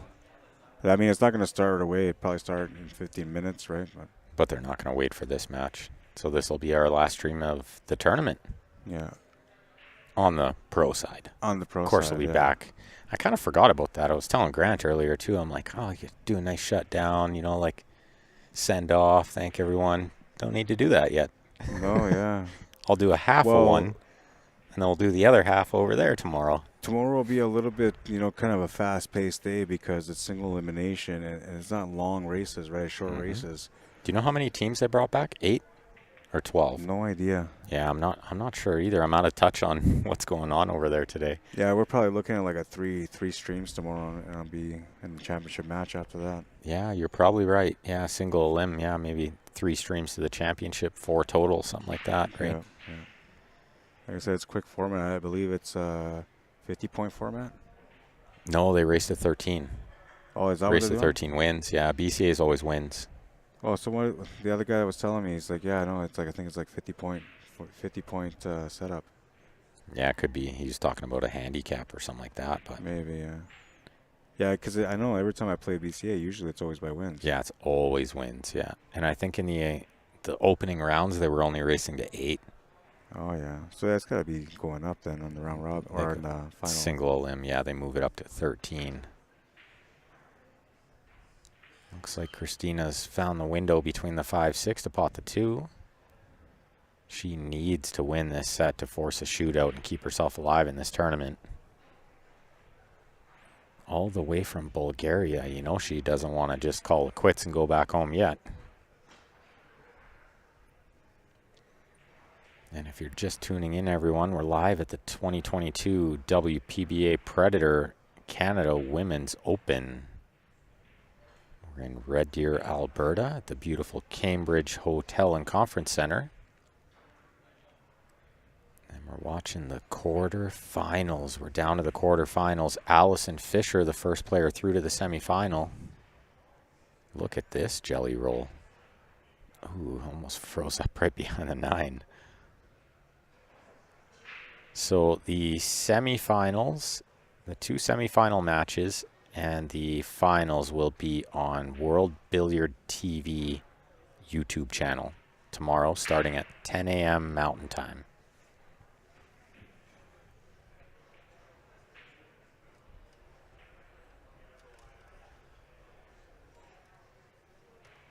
Yeah, definitely. As Silvaco says on the YouTube, Allison seems to be the big favorite of tourney. Yeah, well, she's got the absolute most experience, and she's been in some major battles, so you always have to pick her as a heavy favorite when she goes through this far. And she's already knocked off the world number 1.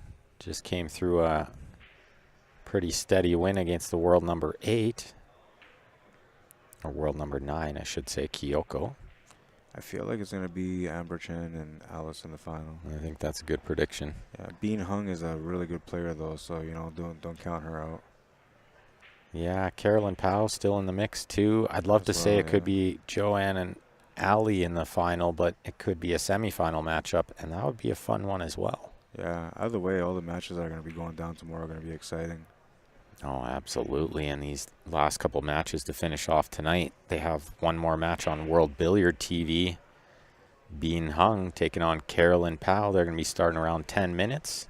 Yeah, they're just warming up at the table right now. It's all business over there. Crowd's going to get huge right away. And then one more match. Amber Chen and Sarah Rocha. If you're looking at the draw on ProBilliardSeries.com, it's going to say that they're on table 2, but we've been informed that they're going to move them tables. They don't want to get them running behind. Yeah. So unfortunately, that will not be on the stream table here. Nah, if this was like at a, like the hangar, I'd probably run and set up my camera over there, but we're in a big event center, so that ain't happening. Yeah, and I had thought outside, I was thinking, well, if it runs behind, maybe they could move them to one of these closer tables. Yeah. But I don't want to do like a crooked, yeah, we'd have to like set that camera up real quick. bad angle, you know what I mean? Because I could zoom in with the PTZ, but it's just not going to be the quality we want it to be. If it's a good matchup, though, and the other one's a good matchup, maybe we can persuade them to throw the second set our way. Well, they won't move them tables. That's yeah, I guess 100% right, yeah. certain. Once you start on a table, you got to stay on it. Right. Yeah, but we could go as far as to, like, maybe stream the shootout or something. If it went to a shootout, we'll go over there with our cell phone camera and stream it, Yeah, we'll do that. I want to be a groupie today. That's right. I'm kind of, and it's funny you said the crowd's going to build around that table, and when this match is done, it's going to have 2 more people in that crowd. Yeah. Sylvie in the Facebook saying, hoping Joanne takes this one. I think a lot of people are that we'd have an all-British final tomorrow. I feel like Joanne and Allison are going to have a really, really good match. But the experience might end up being the difference in the end. And then I'm not saying like it's going to be like by play, but I'm saying like experience in a certain situation where she ends up doing something that most people wouldn't do, put her in a tough spot, and then takes over from there. Well, and I would think with the way Allison's breaking, it'd probably be a big difference too. Joanne's been hitting it real good, but Allison is like getting shape on the one and running out. Now, the other thing I'd like to see is maybe Kristina come through here and see how she deals under pressure playing against the Duchess. I'd love to see a shootout here, not going to lie. Obviously, it's no secret that I'm slightly biased, being that Joanne's from my hometown, but I'd love to see it go to a shootout. Dave Harding says time for an even more expensive PTZ camera. I don't know if that would do the trick. Yeah. We couldn't get all the way to the other side of the room because it's blocked off by like bleachers and crowds of people flooding to watch the action. And then they decided they go put the bar around there too. That's right.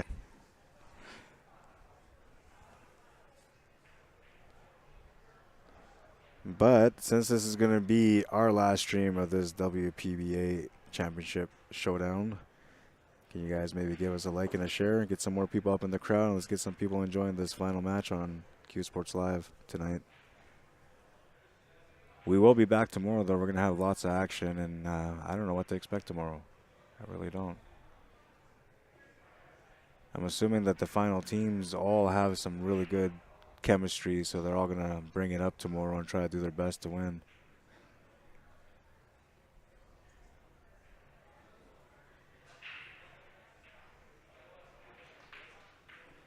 Oh, she just rattled that 10 ball and she leaves the combination, but she's hooked her. So she gets a nice little break on that one. She might have to kick this one. I don't know if the jump does her any good. It's pretty hard to jump and cut this one in, and if you don't make it, yeah, you're but down you need 1-0. Hit it, right? You need to hit it at least. Yeah, so maybe the jump just to play the hit.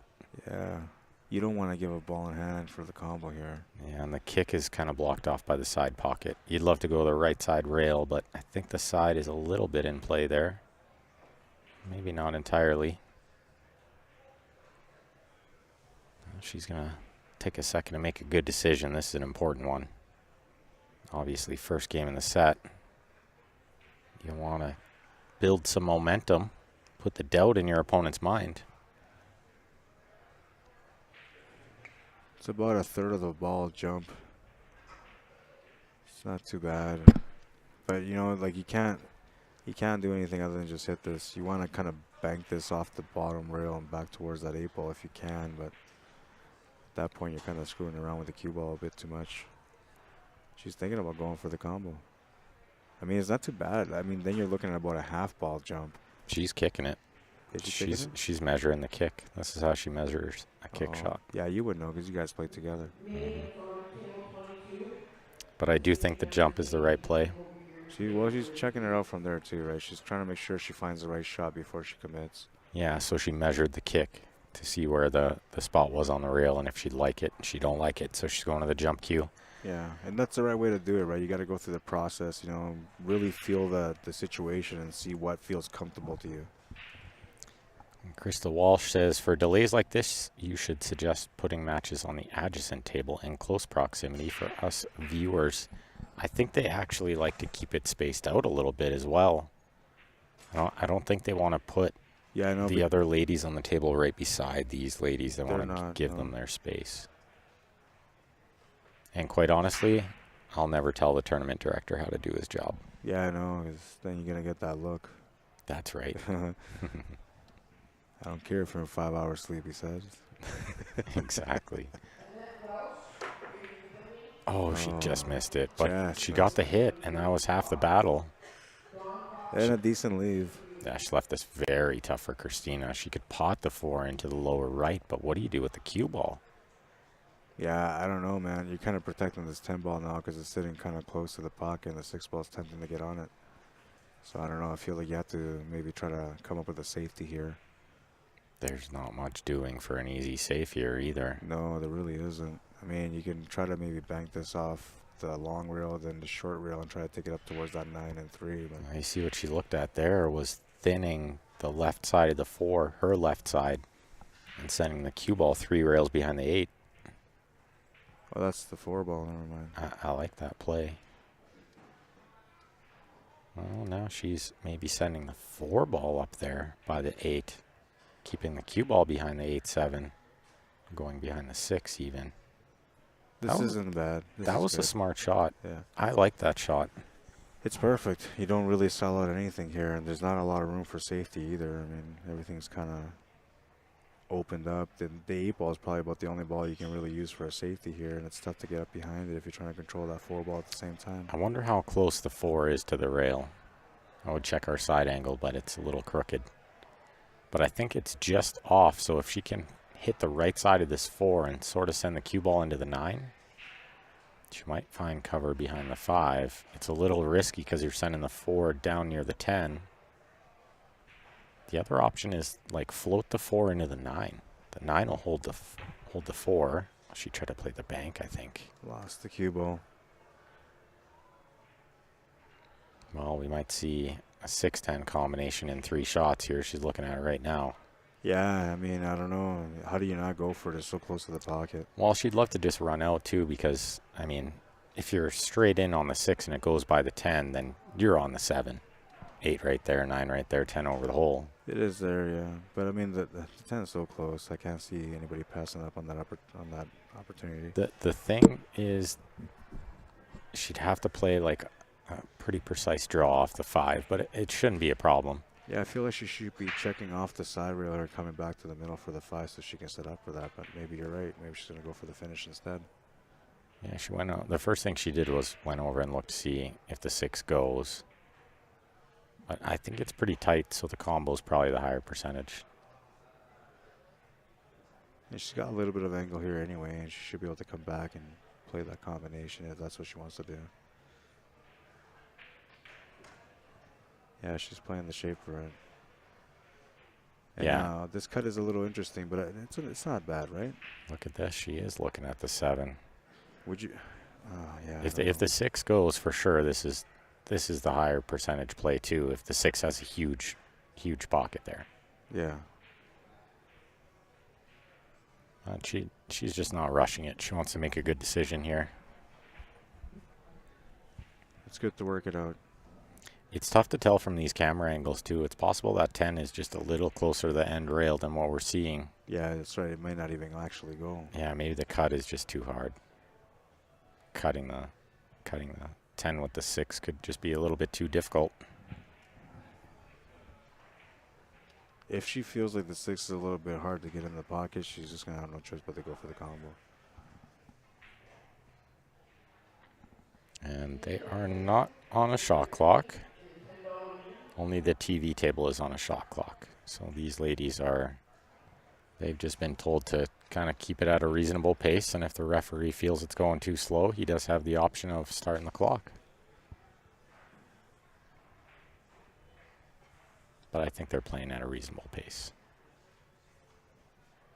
Yeah, everything is all like situation based, right? And you know, they can't really rush the situation when it's such an important part of the stage of the tournament.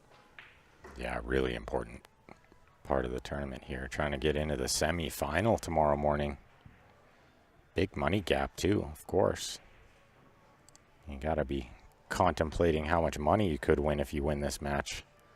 Yeah, for sure. And it's a $3,000 difference between this round and the next one. Yeah, that's a lot. Well, and that's not counting how much money you could win after that. Yep. That's only the difference between this round and the next round. What if you win the round after that and take down the whole tournament? It could be a much bigger difference in prize money. That's right. $15,000.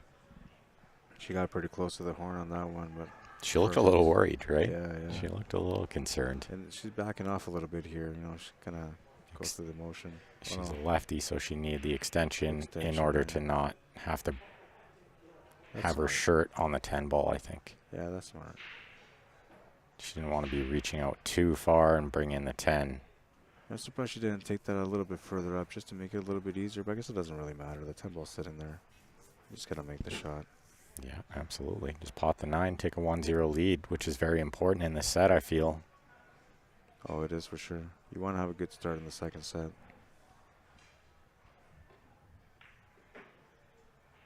Oh, that's dangerously close to a pocket as well. I'm surprised she played it like that. That's what I was saying. Like, I thought she would have played it a little bit further up, right? Because the angle was, the tangent line was going towards that side pocket. Especially with the slide of the rail, yeah. Nonetheless, 1-0 Christina in this second set. A little bit of breathing room. And a quick shout out to sponsors of this event, sponsors of the Predator Pro Billiard Series, Jam Up Apparel, Kamui, CSI, WPBA, Alpha Coin, Rums of Puerto Rico, Arcadia Performance Cloth. We have Sybert's Billiard Supply, Medalla Premium Light, CSI International. And of course, the furniture here, Q Sports Live. Yeah, you know, I don't know what to do today. Like, it's weird. I've been like up till like 3 in the morning every day, waking up with only a couple hours of sleep, and today is like we're almost on holiday soon. We're almost done. I don't even know how to feel about it. Like, for the first time in my life, I might have supper. Well, not in my life, but first time this week, I might have supper at supper time. It's way past. Well, yeah, but this is supper time for me. Yeah. Pool player supper time. Yeah. Dry break here from Kristina. She hit that one pretty good, too. Look at the spread of the balls. The balls are spreading nicely here. McKinney on the Facebook. You can find the brackets on probilliardseries.com.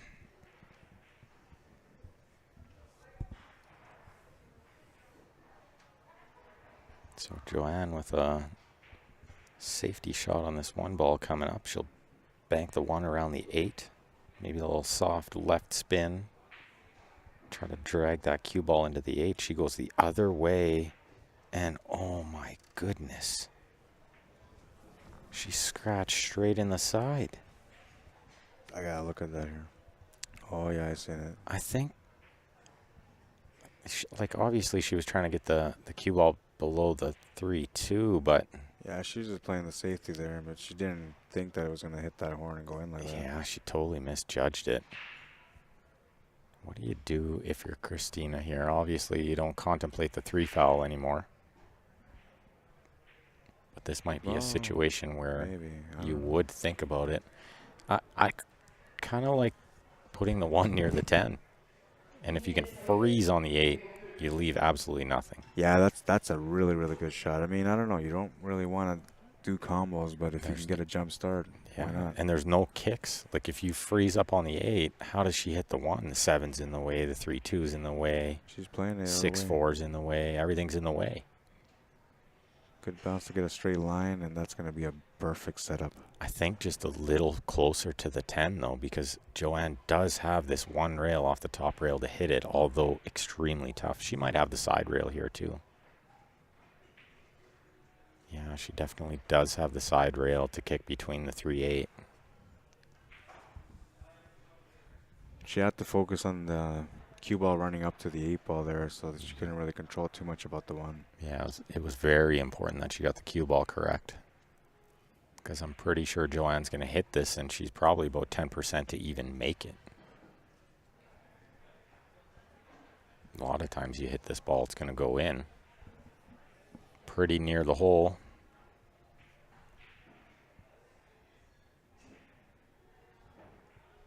Both these players fighting real hard, try to make it to the semi-final of this major event. Biggest ladies pro event Canada's ever had. Oh, and she is on 2 fouls now. Uh-oh, and that just made that combination a little bit easier because there's less distance between the 1 and the 10. Yep, Kristina isn't going to take long to look at that. Yeah, I'm all over this one too. Pass me the fork and the knife, I'm hungry. Pretty much, right? Yeah, and Andrew Jaworski would have shot it already. Yeah, you're right. He played really well. Not just the combos, but I mean his safety play was just spot on. Yeah, and he's such a hard worker, so yeah, well deserved. He was really happy to win, and I was happy for him. Same thing with Blake Holmes. He was really excited to win too. I was happy for both of them. Yeah, both taking down their first big major title. You know. Yeah. 110 combo for a 2-0 lead. This is a big shot in this match. She missed it. A little bit of pressure on that one. And what a saver. If your name is Joanne here, she probably thought she's down 2-0. Yeah. And she might have already been thinking about the shootout, right? It's hard not to keep your mind from wandering. I was going to say, it's tough to go from that mindset to like, okay, now I got to finish this. Right? Yeah, she would have been sitting there thinking, down 2-0. Maybe I'm going to a shootout. What am I going to do in the shootout? Oh, never mind. Have a shot on the 1. So does she try to pot this in the upper left and run the cue ball through where she's looking there and possibly find a safety next? I don't see much else. Yeah, I'm not sure. I'm not sure. Can't draw back. 2 straight in. Definitely the bottom right corner's in play. She's overcut it. Still goes in, though. She rides it in off the side rail. That is the way you want to hit those balls. You never want to miss it to the other side of the pocket. It has no chance.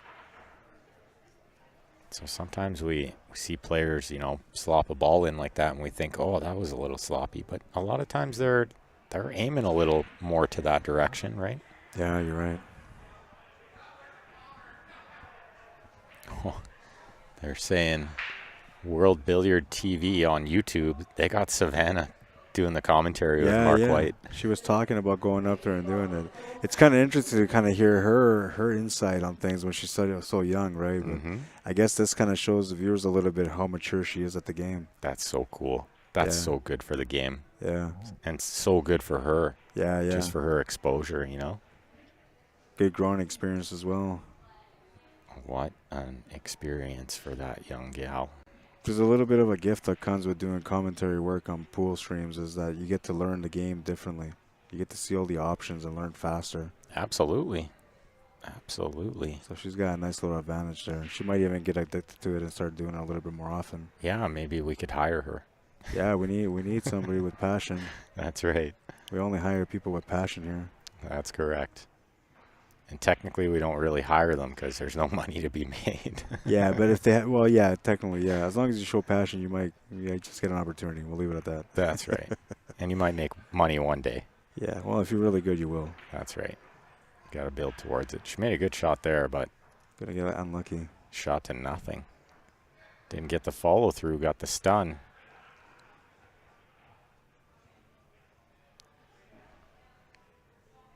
Kicking at this ball, trying to send it towards the top right. She's got to watch this side pocket is in play as well as the top left corner for the cue ball. I tend to think the top left corner is more in play too. We'll see how full she manages to hit it. Oh, she hit the other side. That was smart play. Yeah, that's not bad. That was a really smart play. If she hits the wrong side of that ball, she's got two pockets to scratch in and I think a lot here of places to sell out. You're probably gonna play a safety now, right? I mean, the bank doesn't really benefit you for the 4. Yeah, I think try to tuck the 3 up under the 5 and get the cue ball like towards the 7. That's probably best, yeah, because you can get the cue ball to run a little bit better that way. And this way, if you get the cue ball wrong, as long as you get the 3 up under the 5, it won't really matter where the cue ball goes. I think here you kind of just try to focus more on the cue ball maybe, but yeah, I often like to pick a ball too. Yeah. We get caught up in trying to get both balls safe, and then we get neither one. That's when you come up short or go over, yeah. Yeah, so I try to pick one and just focus on that. And if I get the other one wrong, then so be it. So she's trying to focus on 2 here, and that little rub into the 4 might help. Yeah, that's not bad at all. She might have left an edge of this ball, but it doesn't really do a lot of good. No, yeah, and not enough for her to be able to play a solid safety on it. Plus, the cue ball will be running to the rail and then off the 8. The back of the 8. It's Yeah. almost impossible to miss it. Yeah, so in other words, if she makes this attempt, she's likely going to leave a shot on the 3. She's calling the ball to the pocket, though, so we're looking for a kick shot. Frank wants to know, can 5 and 6 and 7-year-olds play in this tournament as well? Is this an adults tournament or a child and teen tournament? Yeah. I don't even know if I'll rectify answering that comment. Do they have junior tournaments in this country or not? He says. Yes, they do. They do have junior tournaments. Let's leave it at that. Good hit from Kristina there. Really nice, but I think this 3 ball has leaked out a little bit. I think Joanne's got enough to at least make it rail first, right? Yeah, rail first is available. You can actually play this with right-hand spin, too. Then you can come off a little bit gently off the rail for the 4. You play with left-hand spin, you go a little bit wider. Now the 6 ball comes into play. She might have to draw it. Draw it with that right-hand spin. I feel like she can see the full ball. She doesn't have to go off the rail. I feel she can just draw over from there. It's hard to tell sometimes with the camera angle. Yeah, you know? the camera angle is a little deceiving. On a bar box table, you can see a little bit closer, but on a 9-foot table, it's a little bit further on the stream.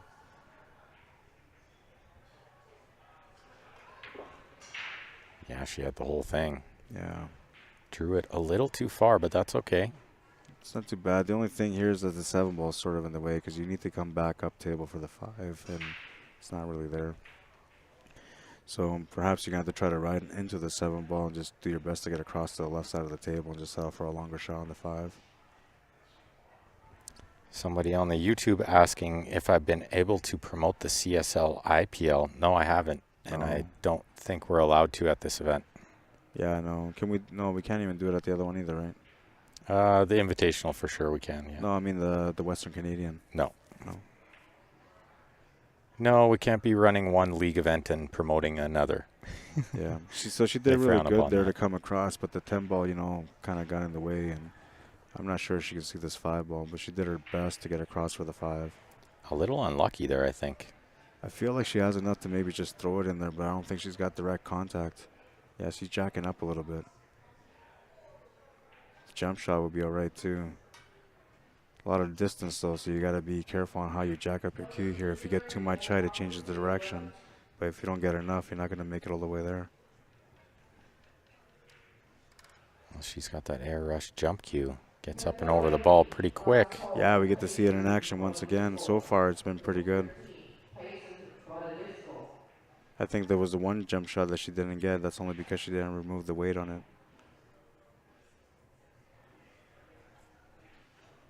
Yeah, this is a good one to keep the extra weight on.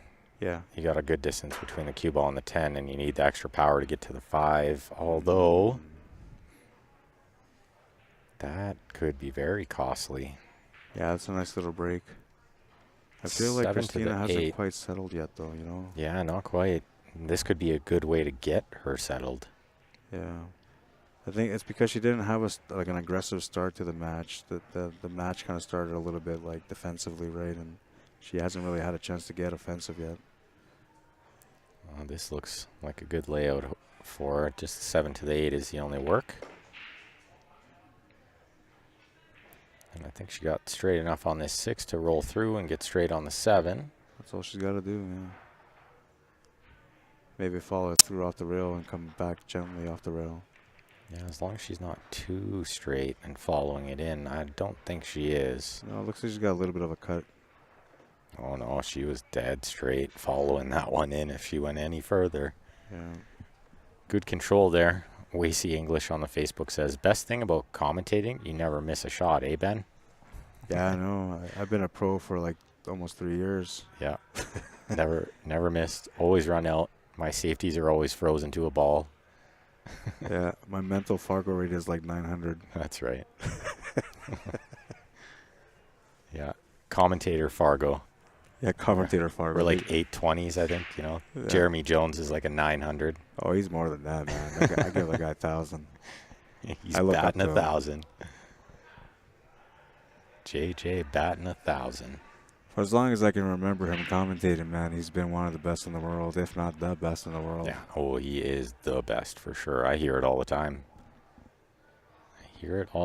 People always telling me I love listening to JJ because they say it in the same breath as, you do great commentary, you're awesome, but Yeah. but you're not JJ. I feel like his counterpart, I don't know, but I feel like his counterpart would be Allison Fisher. Yeah. She's a really good commentator as well. Yeah, well, she's got such a sweet voice for the game, too. That I think too, that yeah. really helps. That accent, man. Yeah, people love that stuff. This 10 ball for Christina to take a 2-0 lead in the second set. Takes her time, re-chalks. This is an important shot. This is a massive shot in this tournament. Looks like she's overcutting it, but maybe not. Yeah, just adjusting with spin a little bit. There it is. Puts it right in the heart. 2-0 Christina. 2 more games she needs to win to force the shootout. Well, she hasn't really been able to get into her rhythm yet, but she's on the board again. Yeah, this has been an interesting start to this second set. Don't forget about Jim Weich, says Johnny Sparks. Yeah, we never forget about Jim Weich. We're Canadian. Yeah, he's amazing as well. But he's semi-retired. I heard he was trying to commentary. get out of the game. He is. He is. We've had some good chats with him. I chatted it up with him last year when I was in Toronto. I was at his pool room. Super guy. What a super nice guy. I hear he's pretty passionate too. Yeah, he loves the game just as much as anyone. Like, he was in the pool room just hanging out. He heard me and Carlin were playing, so he came and just watched a little bit. And is he a shooter? Or was he a shooter? yeah, absolutely. Yeah, he was really talented snooker player. Yeah. Really good, yeah. One of Canada's finest. Smash and break, but oh, look at this. 8-ball's going to go in. I was just about to say nice kiss on the 8 until I looked where the 1 was. Yeah, that's unfortunate And there. it's an unfortunate one. You never want to be the one playing the push out. Yeah. You don't want to be the pusher. You want to be the pushee. That's right. Tough to decide what to do for the push out here. Yeah, there's not many places to hide this one. It's probably going to be a push to a kick safety. Maybe just push it over on the left side and leave the kick into the 1. You can't really do much else. She might even tie up the 2 a little bit here. That's what she was trying to do anyway. Joanne will be giving this one back. Yeah, it's a funny shot. She'll get it back. I'll be surprised if she doesn't give it back. Yeah, she's giving it back. Yeah, 100% of the time. But that's the goal, right? The goal is to give your opponent something that they don't want, so you get back to the table and then you take over. As long as you had a good plan. But I think it was just one of those situations. Christina couldn't really do anything else. Yeah, she didn't want to risk, getting into a situation where she was going to come back hooked, so she'd rather just have an opportunity to take a kick at the 1 here. Yeah. 2 rails, sending the 1 towards the right side, trying to keep the cue ball right where the 1 is. I don't know if she's aiming far enough to the left to keep the cue ball there. Yeah, so she was sending the cue ball up table. What a shot. Oh, but she's Great flipped hit. the 9. She's going to be shooting again. Yeah, because now she can give her the table back. You can almost see that it's going to be immediate. Yeah. So the option there for Joanne, since Kristina fluked the ball, she's going to make her shoot again. Oh, there you go. Anita McMahon says Jim Weich is a Canadian snooker champ and a quarterfinalist in the World Championship. So that's pretty sporty. Yeah, for sure. Quarterfinalist in the World Championship is like unbelievable. That's like winning the World 9-ball. Just making it to the final 8.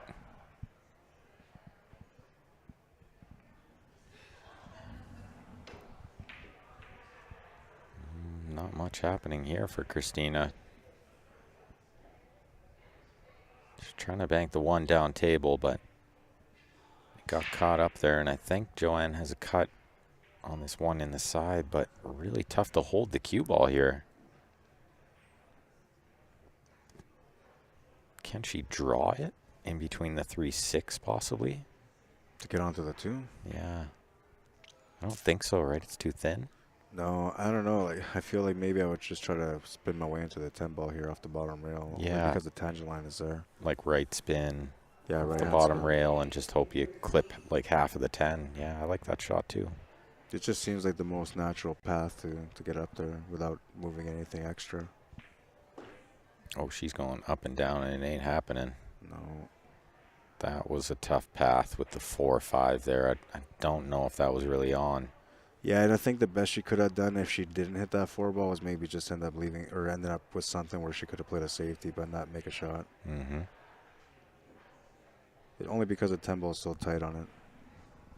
But like from this angle, it looks like she can actually pot this 2 ball. So we'll see if she actually tries to take it on. I feel like she won't though. No, I think this will be a safety for sure coming right up. You never usually play crazy shots when it's deep into a tournament and you're trying to win the match. Can give you some updates on the other 2 matches. Being Hung leading 2-0 over Carolyn Powell. And Amber Chen up 1-0 versus Sarah Roca on table 6. That Being Hung, she's dangerous, man. Yeah, I'm starting to think that might be a pretty sporty semi-final. That's going to be a top-notch one. Amber Chen and Being Hung. Yeah, and I think depending on who wins here, this will be another interesting semifinal as well. Absolutely. Both ways. I think Joanne's got the skill and the knowledge to be able to keep up with the Duchess, but I feel like the young one's got something up her sleeve. Yeah, she's got the fire and the heart, and that goes a long way. So, and of course, she would be pretty excited to be playing the Duchess in a semifinal. So sometimes the adrenaline can carry you through too. And I mean, we're talking like down to the final 8 now, so she ain't no pushover either, right? And sometimes when you play a tougher player, your game steps up a lot more than usual. More times than not, Yeah. your game will elevate to their level of play, and it can go the other way too, as we all know. Yeah. She played a nice safety there. If you play a weaker player, oftentimes you dumb down to their level, right? Mm-hmm. Yeah, it's funny how that works, right? But the great players, they just don't seem to budge no matter who they're playing. Yeah, it doesn't matter. They just play the same all the time. Yeah, those are the ones that understand that it's never about the opponent, never about the table. It's about the shot in front of you only. That's right. Kicking off this bottom rail. And she's called the 2 in the top left, but it's not that important if it goes in. It's more about banking the 2 up table. She needs a bit of luck here for the safety. She's going to lose the cue ball. Yeah, she lost it. I thought she might contemplate the kick and stick there. Now, the worst part about that is the 2 ball went in too, so now it's a little bit easier for the finisher. She's got to make the 3 ship up for the 4. The 5 is right there. She could contemplate a 3-10 combo. She really could. I don't know, because she missed that one combo earlier that was really tight. Yeah, I don't think she does, especially with where the 6-7 is. And it's probably better for her to actually go for the finish here because it's going to give her a little bit more confidence going into the next rack. Going into the possible shootout. That's right, that too. She needs to be potting balls right now, not playing combos. That's right. And then another thing too is, Joanne might be a little bit shook, if she ends up winning this set and taking her to the shootout. If Kristina wins something like 4-0, that's what I'm saying. It's got to play in Joanne's mind a little bit. A little bit, yeah. And that's going to give Kristina the extra confidence for the shootout. Mm-hmm. So this is where like momentum and mentality kind of come into play. Yeah, and that's what I like about this format. Although Joanne won the first set and she had all the momentum, it can totally flip-flop, and Joanne can be a huge underdog going into the shootout. Yeah. She's done really well, though, to maneuver all the situations that have come at her so far today. And this is another situation that she has to face. And, like we said earlier, champions don't win by not dealing with situations. They win by dealing with them, finding a way through all the matches. That's right. Dave Harding's got a question for you there in the Facebook. He wants to know if you're coming to Calgary for a visit after the event or flying straight home. No, I'm coming to see you, David. You better be there, man. Last time I was around, you were there. It was a good time. Rod's going to come to Calgary, and I will bring the ruckus. Bring the ruckus. Just be ready. Buy some earplugs. I'm coming there to scream.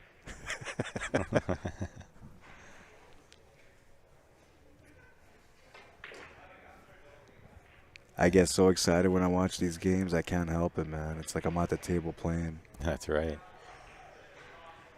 This is just a stop shot. Yeah, nothing to do here. Yeah. And she's got to be feeling good about the way this set has gone. One stop shot away and a straight in ball from being up 3-0 in the second set. Yeah, she's got to be smiling from within now. Feeling a little bit better. Absolutely. Came to play in the second set.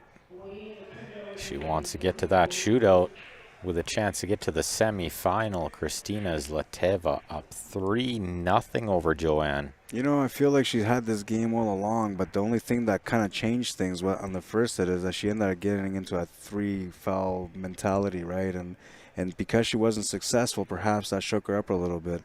But now she's got a 3-game lead, and the way she's playing, man, I feel like she's just going to close out the set.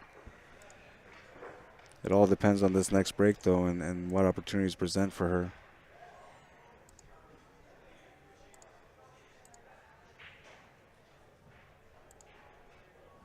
CSI referee in the building. CSI always supplying these fantastic referees that do such a great job, and they work super long hours. They were short-staffed this event. Yeah. A couple of last-minute cancellations from some of the refs, so they were supposed to have 8. They had 5.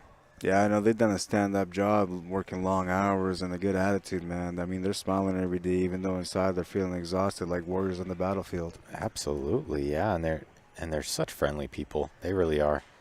I think the referees are some of the most passionate people in the business because we all know they don't get paid a whole lot to do it. No, and they spend hours on end, and then they get people that get mad at them when they make calls too, right? Right. Yeah, and they still go out there and work every week. Yeah, still with a big smile on their face, even while people are yelling at them. Yeah. And I feel like they just don't get enough credit. You know, it's overlooked sometimes. But Yeah, you really can't run a smooth event without having the referees right there with you and helping you out to make sure that all the calls are right. and good referees. They can't just be, any Joe Blow referee. They got to know what they're doing. They got to have good training. Yeah, especially for events like this. Good shot from Joanne there. Real nice. She's Yeah. on the 2. 3's over the hole. It's going to be the 3 to the 4. Then the 4 to the 5. That's a challenge. This whole table is almost up and down until you get to the 7. Yeah, then you can kind of have the finish line right there. But I don't know. This is tough. This is tough. Especially because your back's sort of against the wall. I mean, you won the first set, so you may not be sweating too much. But you don't really want to lose 4-0 on the second set because then that's going to affect you, like we said earlier, on the shootout. That's right. Even just to get a game in this set, just to have some confidence going into the shootout. Anita says they're doing it for the love of the game, and you're right, they really do. Next time you try to be mean to a ref, remember. That's right. They should be appreciated. Very much so. And they're human. So if they make a bad call on your table, don't freak out. Or just play better shape. Or just play better shape. What if they hook me? Well, what if they play a good safety? Learn how to kick, man. Then learn how to jump. Yeah, that's right. You better jump better. That was a tight squeeze to get up there. Oh, she's got a really tough shot happening here. Yeah, into the pocket. The only good thing about this is the predator table, so you don't have that extra incline on your hand when you're against the pocket. That's right. You can bridge this nice and comfortable and stay relatively level if you need to. She might need to elevate a little here, though. Yeah, so I heard that here you kind of bring your fingers back to closer to the end of the rail, and that helps you get that nice straight through stroke on the shot. That's right. And you can see she hung her hand back there a little bit. Oh, Perfect execution. Yeah, she misplayed that by quite a bit. Yeah. I think she had to dig into it. I think she had to risk just elevating a little, unless she loves the safety below the 9. Yeah, she didn't, like, it was so close that she couldn't really do much else except for just make the shot, right? And making the shot took a lot of extra as well, so she just went for what she could. And this isn't too bad. I mean, you're not really going to go try to make this now. You're going to try to play a safety. Yeah, I think putting the cue ball up underneath the 9 shouldn't be too bad. Left spin, half ball hit. Oh, it slowed down, and she's going to put it over the side for Christina. Oh, yeah, that's huge, man. And after Joanne shooting absolute lights out in the first set, the wheels have fallen off a little bit. It's a mental game now. That's what this is. And a momentum game. That's right. Yeah, very much about momentum. Christina has all of it right now. And I want to say, didn't she start off with a 2-0 lead on the first set, and then she ended up losing 4-2? Because if that's the case, I think 2-1 Christina was up in the first set. Okay, I don't think 2-0. Right. Yeah, because Joanne won the first one, right? That's right. Yeah, it went 1-1, then 2-1. Well, she'll certainly be thinking about the shootout as well. It's hard to stay in the moment. Yeah. It's very difficult in pool, but very important. You can't be thinking about what's happening after the match. You got to be thinking about the shots in front of you. She has a really, really nice stance. I love the tempo of her stroke. That was a good example of it. Yeah, that was nice. She's got a really good tempo that creates a lot of action out of the cue ball with effortless. She's finding confidence. Yeah, that shot really showed me that too. She looked really confident on that stroke. One more good positional play here I think should do it. She's going to go get the extension. Yeah, because now here she kind of has to draw off the cushion back into the 8. Yeah, I don't think you can go forward here and miss the 10. No, you clip that 10 for sure. Yeah. And I don't think that's going to help because the 10 will likely go in front of the 8 ball and block it. That's right, and you could even scratch in off. So she's going to draw or maybe just a little stun to go to the second rail. A little 2-rail path here. She's going to follow it through, but play the same shot. That was a nice shot. Yeah, that nice little stun run through. And now she's got a nice angle to be able to go up table and get that shape on the 9 and come back up for the close. I think she could even draw, if she's straight in, she could draw straight back to the side rail and out to middle table, and that's a really nice angle as well. Yeah. If she has a little angle going down in the bottom rail, ideal to get the cue ball up near the side pocket on the left side rail. And that way you can naturally swing the cue ball around to get on the 10. She's looking to go forward here off 2 rails. Yeah, I like this path too. She's needs to get a little bit of angle for the 10 ball. If not, she's going to have to draw this back. She's going to land a touch straight in for sure. She wanted angle. I feel like it's enough for her to be able to follow through, but I think she's going to have to draw this back. So how about this? Only draw back this far so you can practice the spot shot. Yeah, that's a great idea. Yeah, then you get a good head start. Right. But the problem is that it might get into your head too when you're shooting it, right? You might start thinking about the spot. That's right. She needs a little bit of power here, at least a good foot and a half. Yeah, she'd definitely rather not be shooting the spot shot. That was beautiful, man. Do you see that stroke tempo? Just the timing is so perfect. So smooth on the delivery too. Perfect here. Yeah, she's played really well in this set. And one more ball to force a shootout. And I was hoping we'd have a shootout last match of the night. Yeah, man, we're lucky. You guys are lucky too. Maybe you guys will like and share the stream and get some more people to feel lucky. Yeah, make sure you share it one more time because Christina makes this 10. We got a shootout. We got a shootout. Let's go, folks. One more share. One more thumbs up on that YouTube. Yeah, man. I mean, look at this. I'm going to hit the like right now. Like. Woo. How exciting is that? Now, what was that guy was saying about junior tournaments? What? I didn't hear anything about that earlier. I thought I misheard something.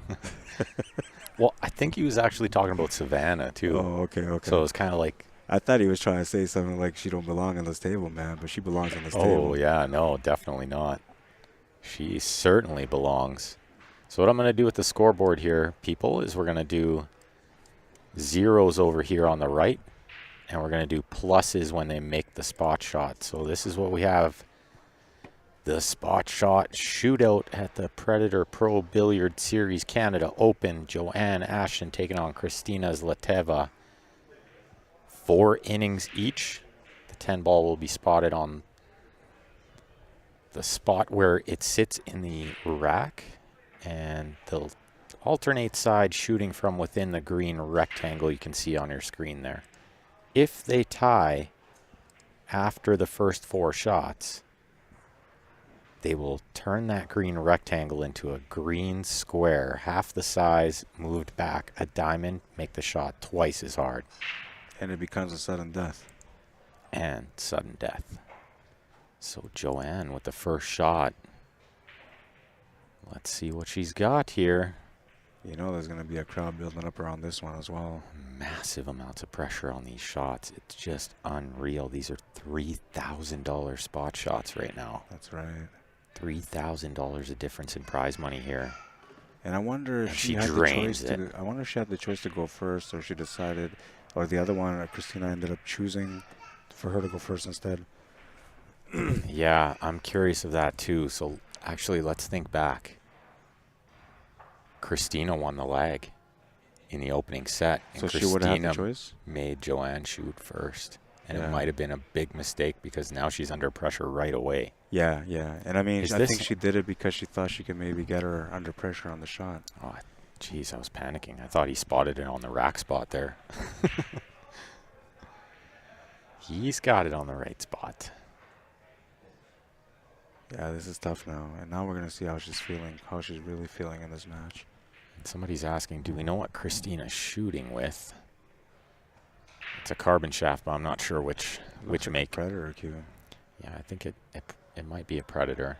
But I don't see a logo on her, so I'm not sure if she's sponsored or not. I don't think she is. I think she just bought it. Get in there. Oh my goodness, wiggled it right in. That's a plus. Okay, so now Each. her choice is actually a good choice because she had her go out first. She made the shot. Now she had to shoot the shot. She made the shot. The pressure goes back to Joanne now. Goes back to Joanne. Yeah.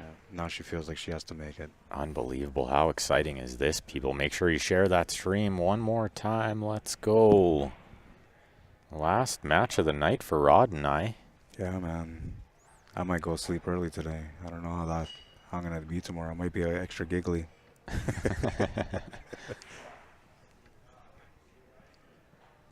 All right, let's see. And so a good note here is they do have to make the 10 into its respective pocket.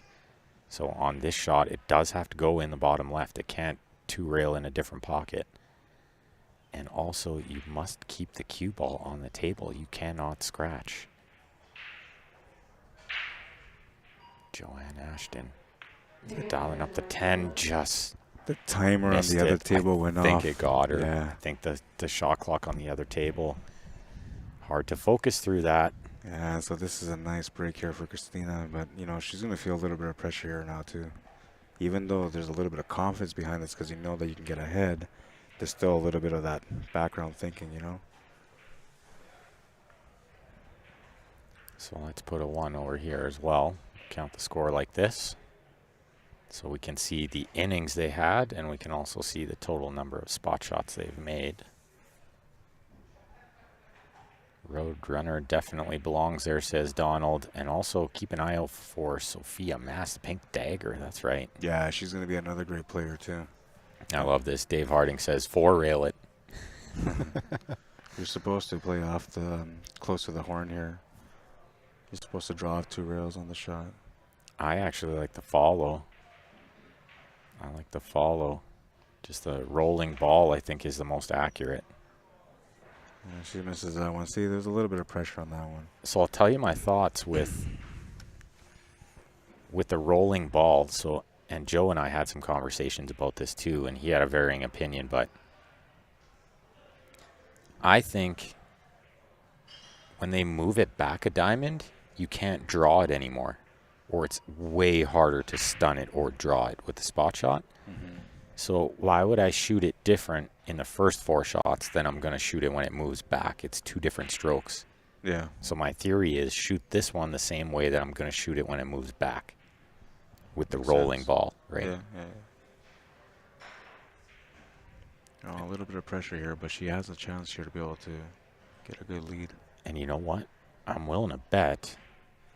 Oh, yeah, and they both have 1. Good correction. I'm willing to bet that Joanne spent some time practicing this shot at her home pool or on the hidden spot in Calgary. Yeah, that was a nice right smooth shot. In the middle of the pocket. And now there is some serious pressure on Christina, because if she misses this shot, Joanne's going to have a chance to win the match on the next shot. Yeah, and you're thinking about that maybe a little bit at least anyway. Maybe not. If you're not, then you're going to be okay. But if you are, and I mean, she just had a little miss on the last one too, so she's a little shooken up, right? So what do you think? Does this look better without the comma or with the comma? I think if the viewers know what it is, then without the comma. But if they don't, then yeah, I think maybe I would go plus X instead of plus 0.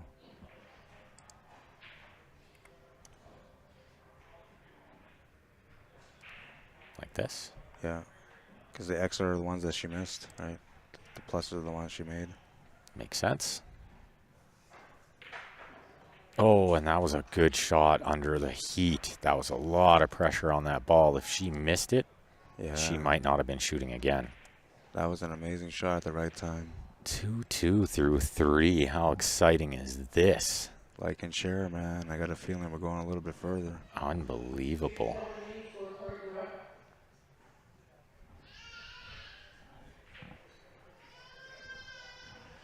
Somebody is going to need to stop that baby crying. Yeah.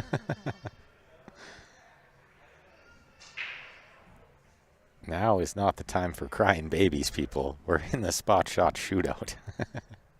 Yeah, plus and minus is another way too. But not minus, because then you're thinking you're removing something. Could have been 1 and X too, right? So 1 for every time you make it, X for, or 0 for every time you make it, X for when you don't. Yeah. Lots of different ways to do it, right? Yeah.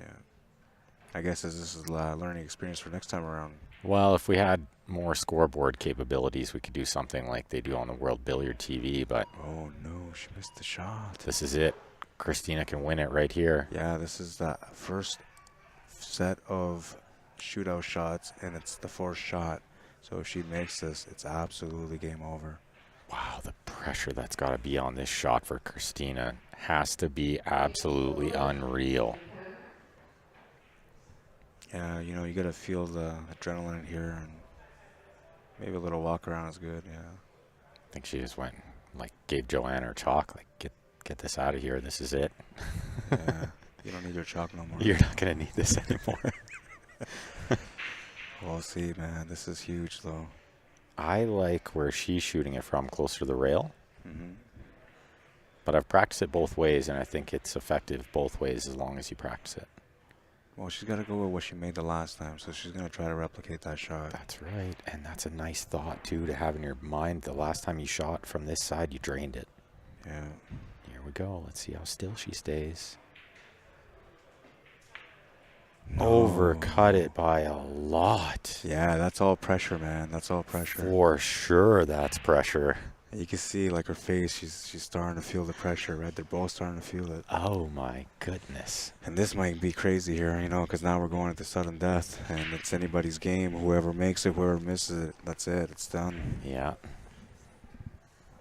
I got to stand up, not because I'm excited, but because my legs are going numb. Yeah, I was getting a little bit of that earlier, too. But I'm excited, too. I shouldn't say that. I'm not excited. It couldn't get more exciting than this. Honestly, man, I'm excited because I was looking for a shootout on our stream, and we got a shootout on our stream. You got one. Last match of the night with the Canadian gal, too. Going out with a bang, baby.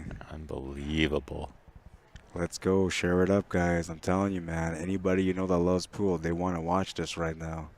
Moving it back a diamond. Ref explaining to her in that square right there. Sudden death now. Oh, man. So if Joanne makes this, Christina will get a chance to tie. Put the popcorn down. You're about to spill it.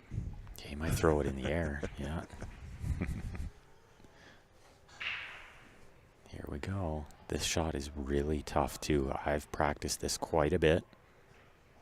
I thought I was going to be playing this in this tournament, so I practiced it quite a bit. Even over like the last 6 months I've played it.